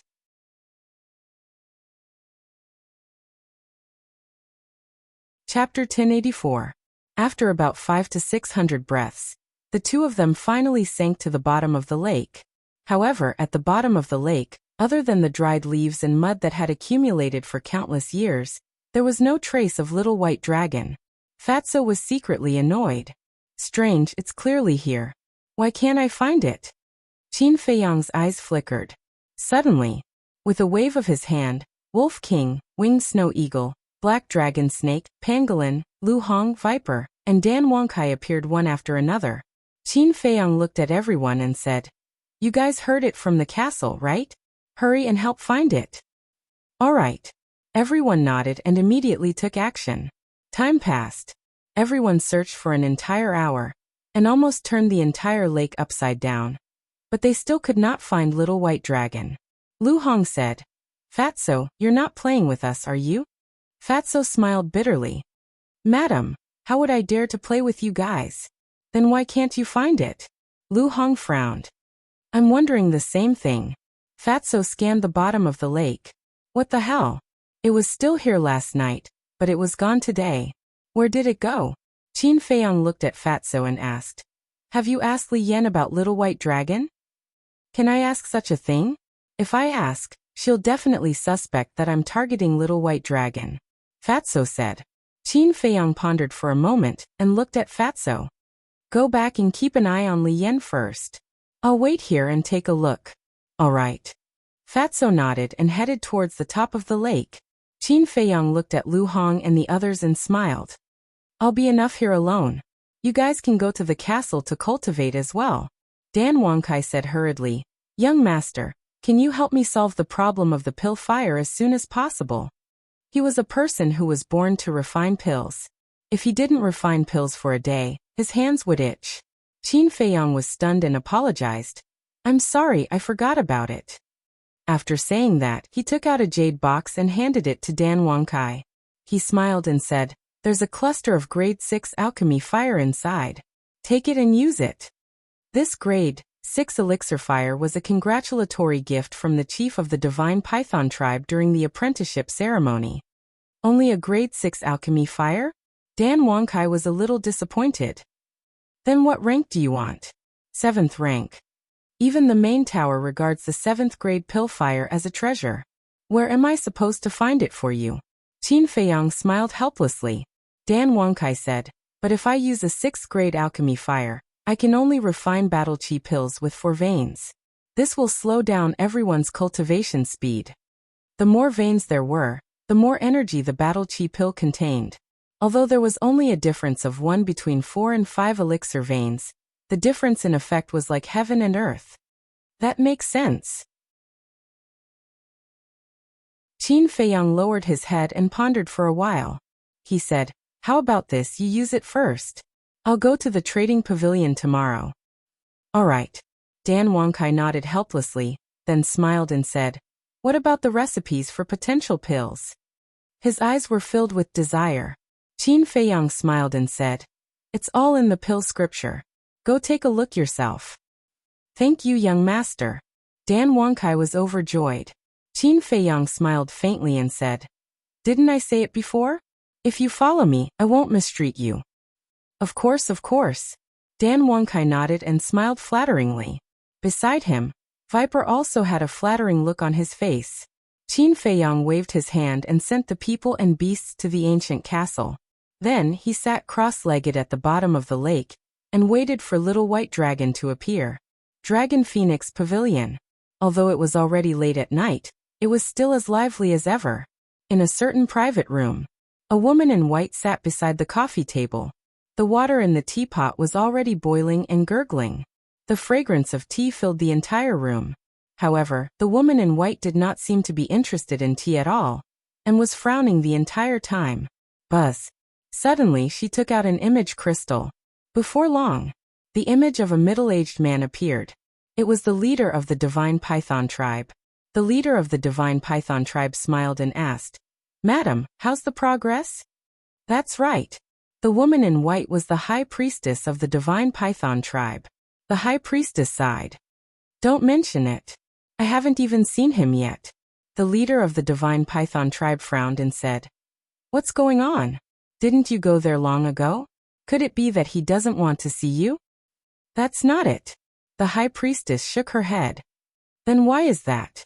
The leader of the Divine Python tribe was suspicious. The high priestess said, ever since I entered the Divine City, I've been waiting at the Dragon Phoenix Pavilion. But until now, he hasn't come to the Dragon Phoenix Pavilion even once. I heard that this lad is a cultivation maniac and won't wander outside if there's nothing. Why don't you go to the main tower to look for him? The leader of the Divine Python tribe asked. According to my sources, he's staying at the Soothing Lake now. You know that place, outsiders can't enter at all. Moreover, if I go to the main tower to look for him openly, the tower master will definitely ask about it. The tower master is unfathomable. I don't want to face him unless I have no other choice. The high priestess said. That's true. The leader of the Divine Python tribe nodded and said, what about Pei Yi? Isn't he on good terms with Ancestor Mu? I don't want to alarm him either. After all, this matter is related to him. The high priestess rubbed her head and said, doesn't Ancestor Mu have many friends? The leader of the Divine Python tribe said angrily. How can someone like him have friends? There's Fatso, but he hasn't come to the Dragon Phoenix Pavilion either. As for Mr. Hao, he comes here often, but I don't dare to look for him. The high priestess said. Why are you afraid of Mr. Hao? He's a good-for-nothing. Even if you reveal a flaw, he might not be able to detect anything. The next time you see him, go to him and ask him to pass on the message to Ancestor Mu. The leader of the Divine Python tribe said with a hint of disdain towards Mr. Hao. The high priestess thought for a while and nodded with a smile. You're right. I was too cautious. All right, I'll inform you as soon as I have news. Thank you for your hard work, madam. The leader of the Divine Python tribe smiled. The high priestess smiled and turned off the image crystal. She went to her bedroom to rest. However, the two of them did not know that Mr. Hao, whom they had underestimated, had already been reborn and had found out about their secret. Before they knew it, the sky had turned bright. Qin Feiyang came out of the pool with a disappointed look on his face. After waiting for an entire night, He still did not see the little white dragon. If not for the fact that Fatso saw it with his own eyes, he would have doubted the existence of the little white dragon. There's still a long way to go. Let's take it slow. Qin Feiyang sighed inwardly. He raised his head and looked at the morning sun on the horizon. Then he opened the portal and walked in. East City. Trading Pavilion. Qin Feiyang came here again. It's ancestor Mu. He's now the direct disciple of the Chief Tower Master. He doesn't lack anything. Why is he still here? When people saw Qin Feiyang, they immediately retreated to the side, their faces full of awe. Mr. Mu, is there anything I can help you with? The staff members of the trading pavilion also rushed toward Qin Feiyang, and they didn't even bother to hide their fawning expressions. Qin Feiyang smiled and said, "You guys go do your own things. I'll walk around alone." The group of staff was disappointed. It was not easy for the Chief Tower Master's disciple to come to the trading pavilion. Unfortunately, they did not have the chance to curry favor with him. Qin Feiyang strolled around the trading pavilion. Everything here had not changed. He was also very familiar with the faces of the staff. However, he was not used to the trading pavilion without Li He. There was a sense of strangeness. "Mr. Mu, what a rare guest." After a while, an old man in red rushed over and stopped in front of Qin Feiyang. His old face was full of smiles. "You are?" Qin Feiyang looked at the old man in red suspiciously. The old man in red cupped his hands and said with a smile, "My name is Lu Yuan. I'm the temporary manager of the East City Trading Pavilion." Qin Feiyang nodded in realization.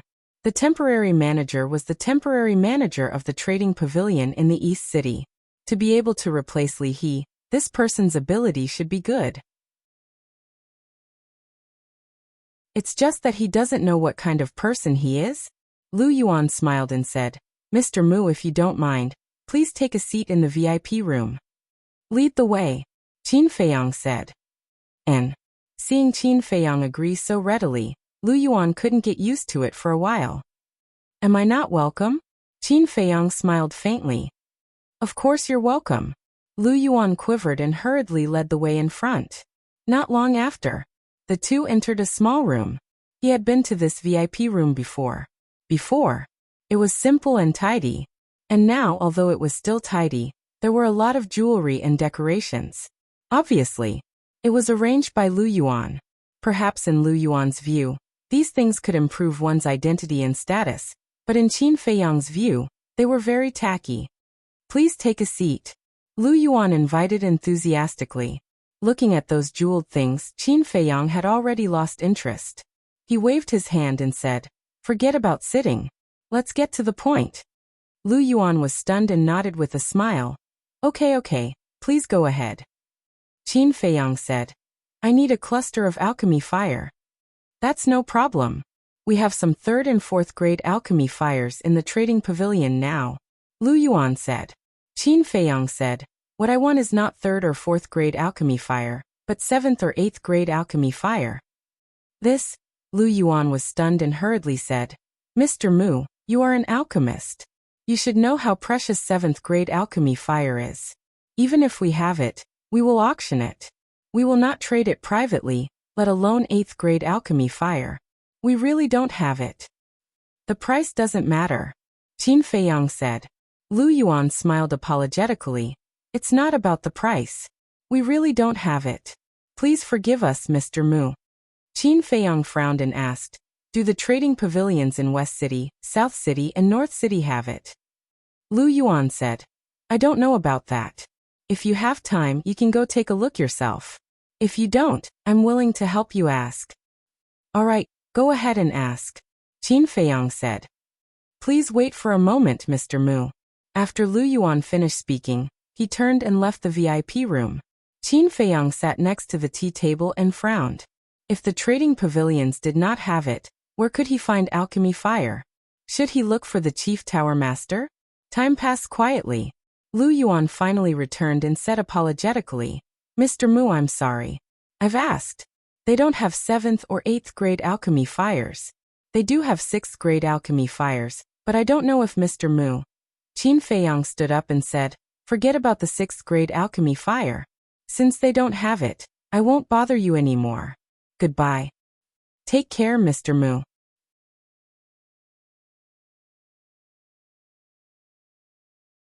Chapter 1085. Qin Feiyang opened the portal and returned to the calm lake. Soon he received a message from Yan Wei. What's wrong? Qin Feiyang asked with a smile. Yan Wei laughed. You went to the trading pavilion just now, right? In fact, although there is no 8th grade pillfire in the trading pavilion, there is a cluster of 7th grade pillfire. It seems to have been obtained by the pavilion master some time ago. Qin Feiyang raised his eyebrows and asked. Then why did Lu Yuan say that he didn't have it? Because of Fu Anshan. Fu Anshan has already told Lu Yuan and the others that as long as you go to the trading pavilion, they will say that they don't have it. Of course, if it was in the past, Lu Yuan and the others would definitely not listen to him. But now, the matter of Fu Anshan inheriting the position of Deputy Pavilion Master has been decided, and they don't dare to go against Fu Anshan anymore. In other words, the stewards of the 4 major districts are suppressing you in disguise. Yan Wei said. This old thing still doesn't know how to stop? Qin Feiyang's eyes were filled with anger. Stop. You're thinking too much, he's still proud of himself. Yan Wei said playfully. Then I'd like to see how long he can be proud of himself.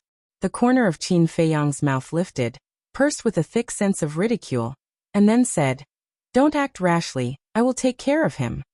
I know. Yan Wei nodded. After ending the conversation, Qin Feiyang lowered his head for a moment and sneered.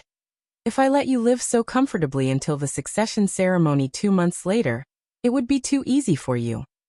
He walked out of the attic and arrived outside young Master Hao's door. Dong. A moment later, young Master Hao opened the door and smiled. Are you planning to go to the Dragon Phoenix Pavilion with me?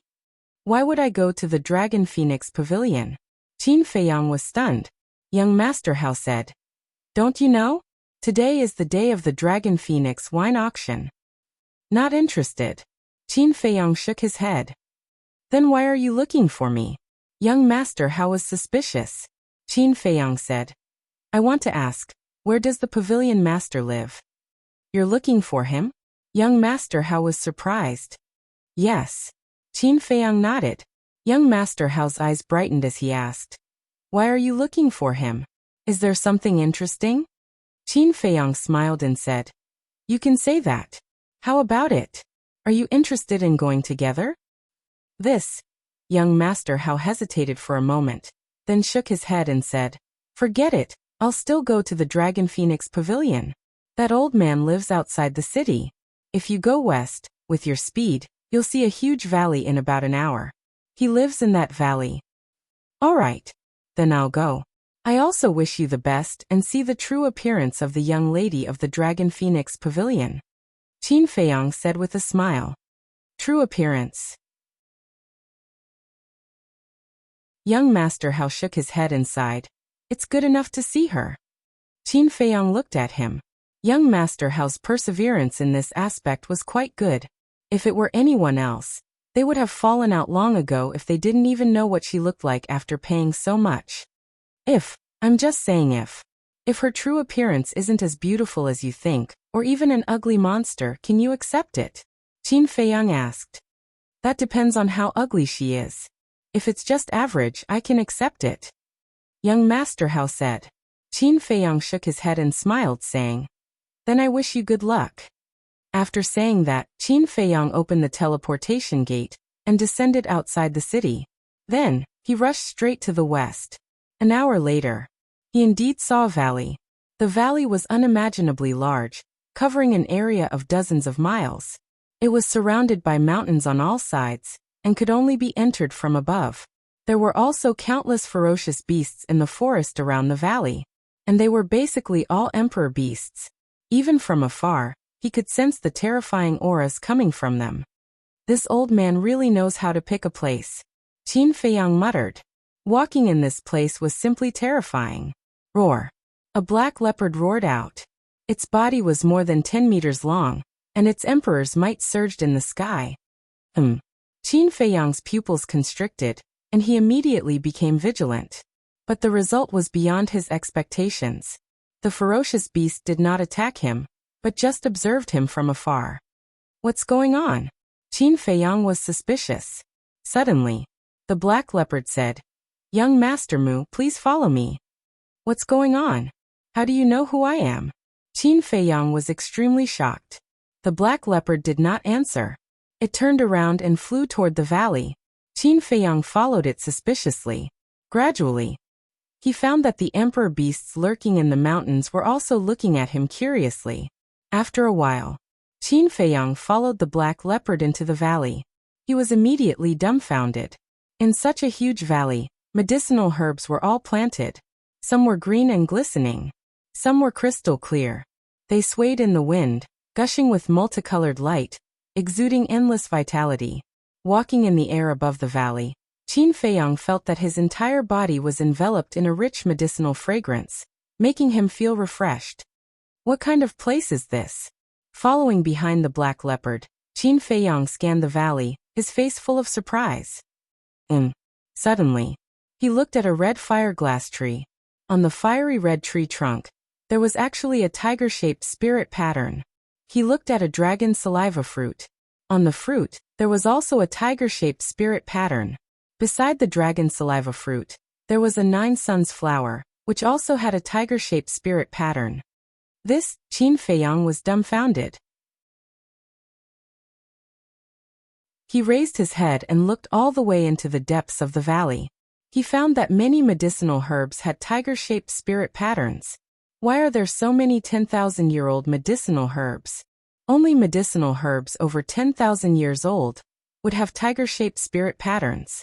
These medicinal herbs all have owners. I advise you not to have any crooked thoughts.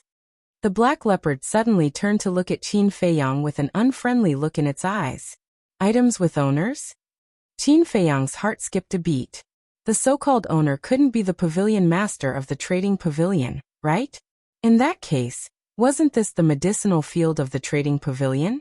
A moment later, Qin Feiyang came to the center of the valley. There was a small wooden building in the middle. There were a total of 2 floors and there were no decorations, looking extremely simple. In the medicinal field beside the small wooden building, there was a white-haired old man who was taking care of the medicinal herbs with his head lowered. It's really him, Qin Feiyang muttered. The old man was skinny and supported himself with a walking stick. Wearing an old white robe, he looked weak but his aura was extremely terrifying.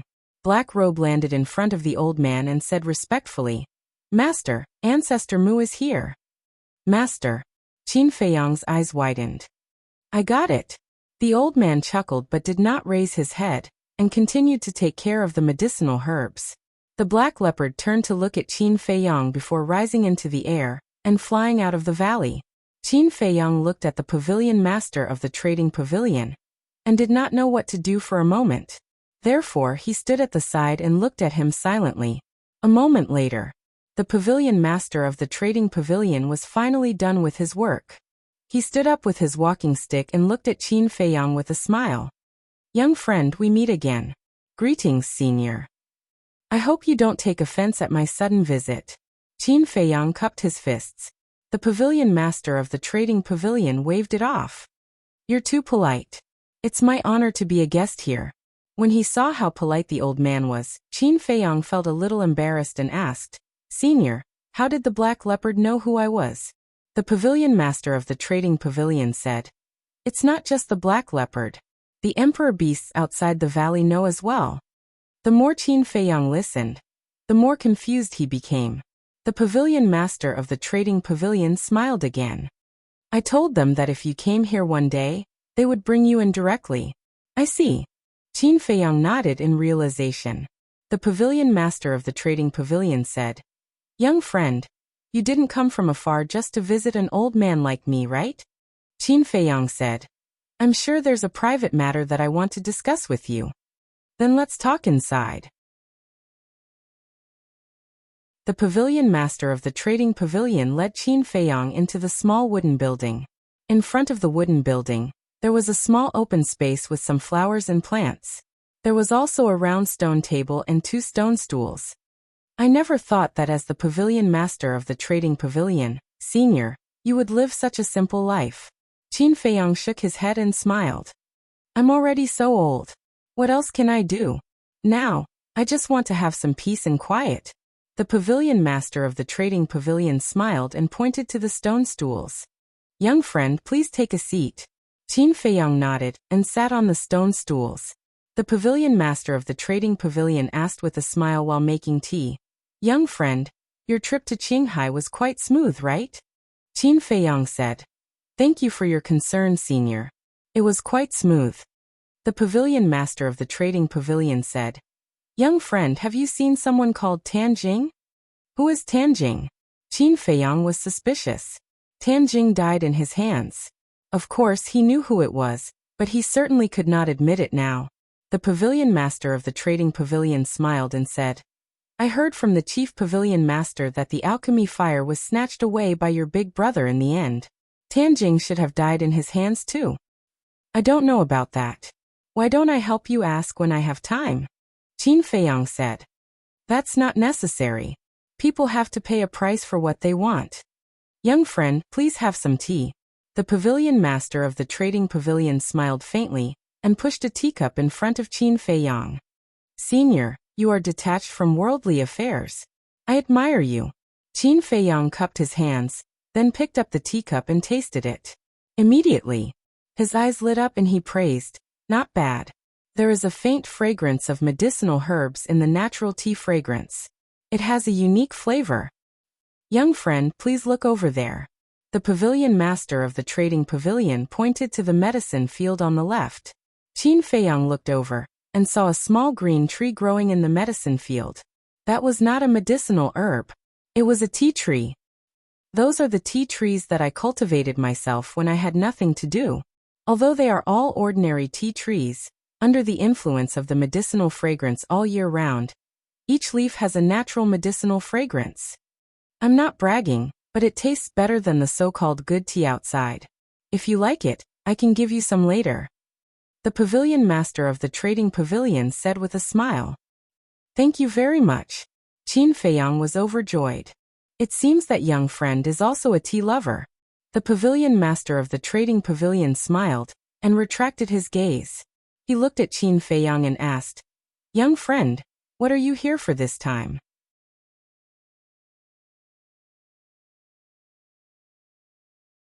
Chapter 1086. The master of the trading pavilion looked down at the Juku Yellow Dragon elixir suspiciously. Immediately, he looked at Qin Feiyang in surprise and said, Isn't this the Juku Yellow Dragon elixir? Yes. Qin Feiyang nodded. The master of the trading pavilion said suspiciously, Why did you take out this elixir? Did you think that the auction price was too high? Do you want to return it now? Return it. Qin Feiyang was stunned. What did that mean? Young friend, we have a rule in the trading pavilion. Once something is sold, it can't be returned. Of course, I can also buy this Juku Yellow Dragon elixir, but the price, the master of the trading pavilion said with a smile. Wait. Qin Feiyang stretched out his hand and interrupted the master of the trading pavilion. He said with a strange expression, Senior, you don't think that I bought it from the auction in the trading market before, do you? The master of the trading pavilion was stunned and asked, Isn't it? Only the trading pavilion has auctioned the Juku Yellow Dragon elixir before. Qin Feiyang smiled bitterly. This old man was really cute. Senior, it's true that only the trading pavilion has auctioned the Juku Yellow Dragon elixir before, but I want to ask you, who got this Juku Yellow Dragon elixir from? Qin Feiyang asked with a smile. I don't know. The only one who knows is Li He, but he's dead now. The master of the trading pavilion sighed.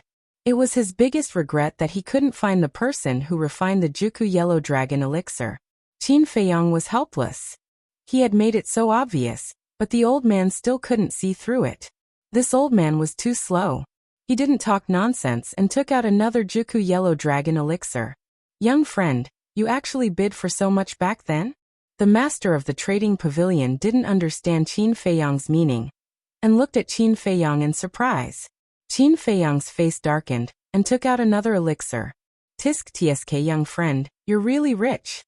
The master of the trading pavilion exclaimed. You haven't comprehended it yet? Qin Feiyang was speechless. However, he also knew that it was not the pavilion master's fault. It was just that the 9 tunes yellow dragon pill was too miraculous and heaven-defying. It was normal for the old man to think that he had obtained it through bidding. Without another word, he took out another 29 Chu yellow dragon pills. In addition to the previous 3, there were a total of 23. What? So many?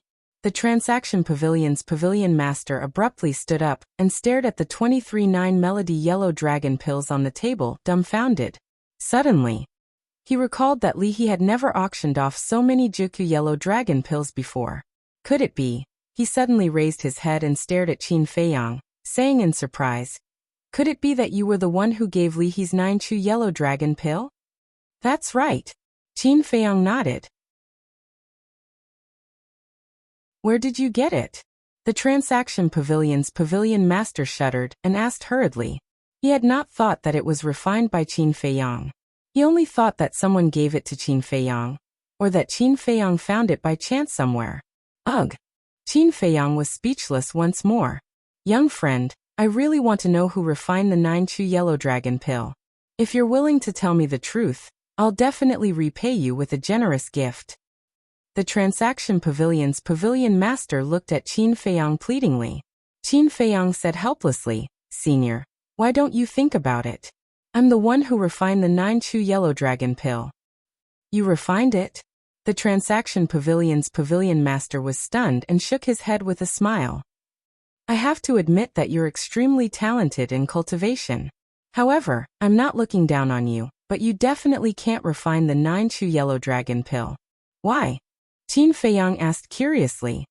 "Because even I haven't seen the 9 Chu yellow dragon pill before, let alone you," the transaction pavilion's pavilion master said. "I see." Qin Feiyang nodded and said with a smile, "I'm sorry, but I was really the one who refined the 9 Chu yellow dragon pill." "Don't joke around," the transaction pavilion's pavilion master said with a smile. "I'm not joking," Qin Feiyang said. The transaction pavilion's pavilion master frowned and looked at the 23 Chu yellow dragon pills again. He looked at Qin Feiyang and asked, "You really refined them?" "It seems that it's difficult to convince the old senior." Qin Feiyang simply took out the netherworld demonic flame and the fire luan cauldron. The transaction pavilion's pavilion master was surprised. Qin Feiyang got up and said, "Senior, please turn around and wait for me to refine the spirit liquid before turning back." He did this because he did not want the old man to know about the medicinal herbs of the 9 Chu yellow dragon pill. The transaction pavilion master glanced at him and quickly turned around. He also couldn't wait to know if the 9 Chu yellow dragon pill was refined by the kid in front of him. Qin Feiyang took out a set of medicinal herbs and directly opened the furnace to refine pills. In less than 50 breaths, the spirit liquid of various medicinal herbs was refined. Qin Feiyang said, "You can look at it now." After refining the spirit liquid, the medicinal herbs would turn into ashes, and the transaction pavilion master would not know what medicinal herbs it was. Heard. The transaction pavilion master hurriedly turned around and walked in front of Qin Feiyang, looking down at the spirit liquid in the pill furnace. So much. At that moment, his gaze trembled slightly. There were at least 50 to 60 drops of spirit liquid in the fire luan cauldron. In other words, the 9 Chu yellow dragon pill required at least 50 to 60 kinds of medicinal herbs. Then, he watched Qin Feiyang fuse the spirit liquid step by step. Qin Feiyang's proficient alchemy technique and his calm demeanor gave him a fright again. Crash. All of a sudden, the pill furnace shone brightly and a strong pill fragrance wafted over, invigorating one. Swoosh. Immediately after, a stream of light swept out of the pill furnace. Qin Feiyang waved his hand and caught it in his palm. The transaction pavilion master stared at Qin Feiyang's hand. He was nervous. He was looking forward to it. "Senior, watch carefully." Qin Feiyang smiled faintly and extended his hand in front of the transaction pavilion master, opening his palm slowly. The transaction pavilion master's pupils constricted bit by bit. Finally, when the elixir in Qin Feiyang's palm appeared before his eyes, his pupils constricted and his face was filled with shock. It was really the 9-chew yellow dragon pill. And there were 7 pill patterns. Was this a dream? The 7 pill patterns shone brightly and almost blinded his eyes. He swallowed his saliva. There was a rumble in his head. He didn't know how to express the shock in his heart at this moment. This man's martial arts talent was already beyond the reach of countless monsters in the Central Divine Kingdom, but he didn't expect that his alchemy talent was also so terrifying. Was he still human? For a long time, the Transaction Pavilion Master couldn't come back to his senses and was shocked. Qin Feiyang waved his hand and put away all the Juku Yellow Dragon pills, as well as the pill furnace and pill fire. He asked with a smile, "Senior, do you believe me now?" The Transaction Pavilion Master shuddered and hurriedly looked at Qin Feiyang. He cupped his hands and said, "Young friend, I didn't recognize you before. Please forgive me." "It's understandable." Qin Feiyang smiled. The Transaction Pavilion Master shook his head and sighed. Everyone thought that the person who refined the Juku Yellow Dragon pills must be an extremely powerful and mysterious expert. Who would have thought that it was actually you? Qin Feiyang smiled faintly. "Young friend, please take a seat." The Transaction Pavilion Master's attitude was even more polite than the Chief Tower Master's. Qin Feiyang sat back on the stone bench and picked up the teacup. He didn't speak anymore and drank the tea silently. He had achieved the effect he wanted. Now he only needed to wait for the Transaction Pavilion Master to speak. The Transaction Pavilion Master was also a shrewd old man. Naturally, he could see Qin Feiyang's motive. He said, "Young friend, just say it. How can we continue to supply the Juku Yellow Dragon pills to the Transaction Pavilion?" Since Li He's death, there were no more Juku Yellow Dragon pills. The Transaction Pavilion's popularity was declining day by day. So no matter what, he had to persuade Qin Feiyang to put the Juku Yellow Dragon pills up for auction in the Transaction Pavilion. Qin Feiyang put down the teacup and smiled. Not long ago, I went to the Eastern City Transaction Pavilion to buy a cluster of 7th grade pill fire. The Transaction Pavilion Master was stunned and asked, "Lu Yuan didn't sell it to you?" Qin Feiyang said, "It's not that he didn't sell it, it's that he didn't have it." The Transaction Pavilion Master said suspiciously, "That's not right. I just happened to get a cluster of 7th grade pill fire some time ago. How could I not have it?" Qin Feiyang said, "Not only did Lu Yuan say that he didn't have it, but even the people of the Western City, Southern City, and Northern City also said that they didn't have it. Why is that? Could it have been auctioned off? But that's not right. If it was really auctioned off, they would report it to me as soon as possible." The Transaction Pavilion Master frowned. Qin Feiyang shook his head and said, "Whether it was auctioned off or not, I don't know, but I received a rumor that Fu Anshan and the other 3 stewards are secretly banning me." "What? Did they eat a leopard's guts?" The Transaction Pavilion Master was furious. "Senior, I'm very grateful to you for giving me the Fire Luan Cauldron, but this matter makes me very uncomfortable," Qin Feiyang said. The Transaction Pavilion Master's heart skipped a beat, and he said solemnly, "Little friend, don't worry. I'll definitely investigate this matter." Qin Feiyang's eyes flashed with a smile, and said, "Then I'll wait and see. However, don't cancel Fu Anshan's position as the Deputy Pavilion Master. Ask him to come to me. In addition, please keep the matter of the Juku Yellow Dragon pill a secret for the time being." "I understand." The Transaction Pavilion Master nodded. Qin Feiyang then got up and cupped his hands. "Then I still have something to do, so I won't disturb you." "Okay." The Transaction Pavilion Master nodded and got up to send him off. Then, as if he thought of something, he stretched out his hand and said, "Little friend, please wait." Qin Feiyang looked at him suspiciously. The Transaction Pavilion Master took out 3 exquisite jade boxes from his Qianquan bag.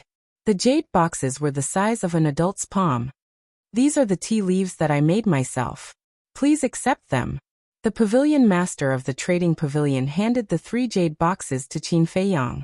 Qin Feiyang's eyes lit up, and he said with a smile, "Thank you, Senior. I won't stand on ceremony." He really liked this kind of tea leaves. After putting away the 3 jade boxes, Qin Feiyang opened the portal and left.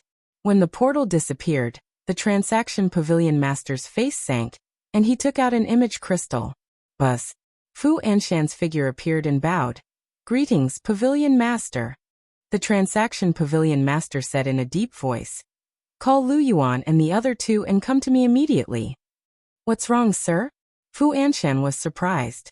Cut the crap. If it's not 10 breaths, all of you can scram. The transaction pavilion master shouted. Fu Anshan's eyes trembled and he quickly said, Sir, please calm down. I'll call them now. After saying that, the illusory figure dissipated. What a bastard.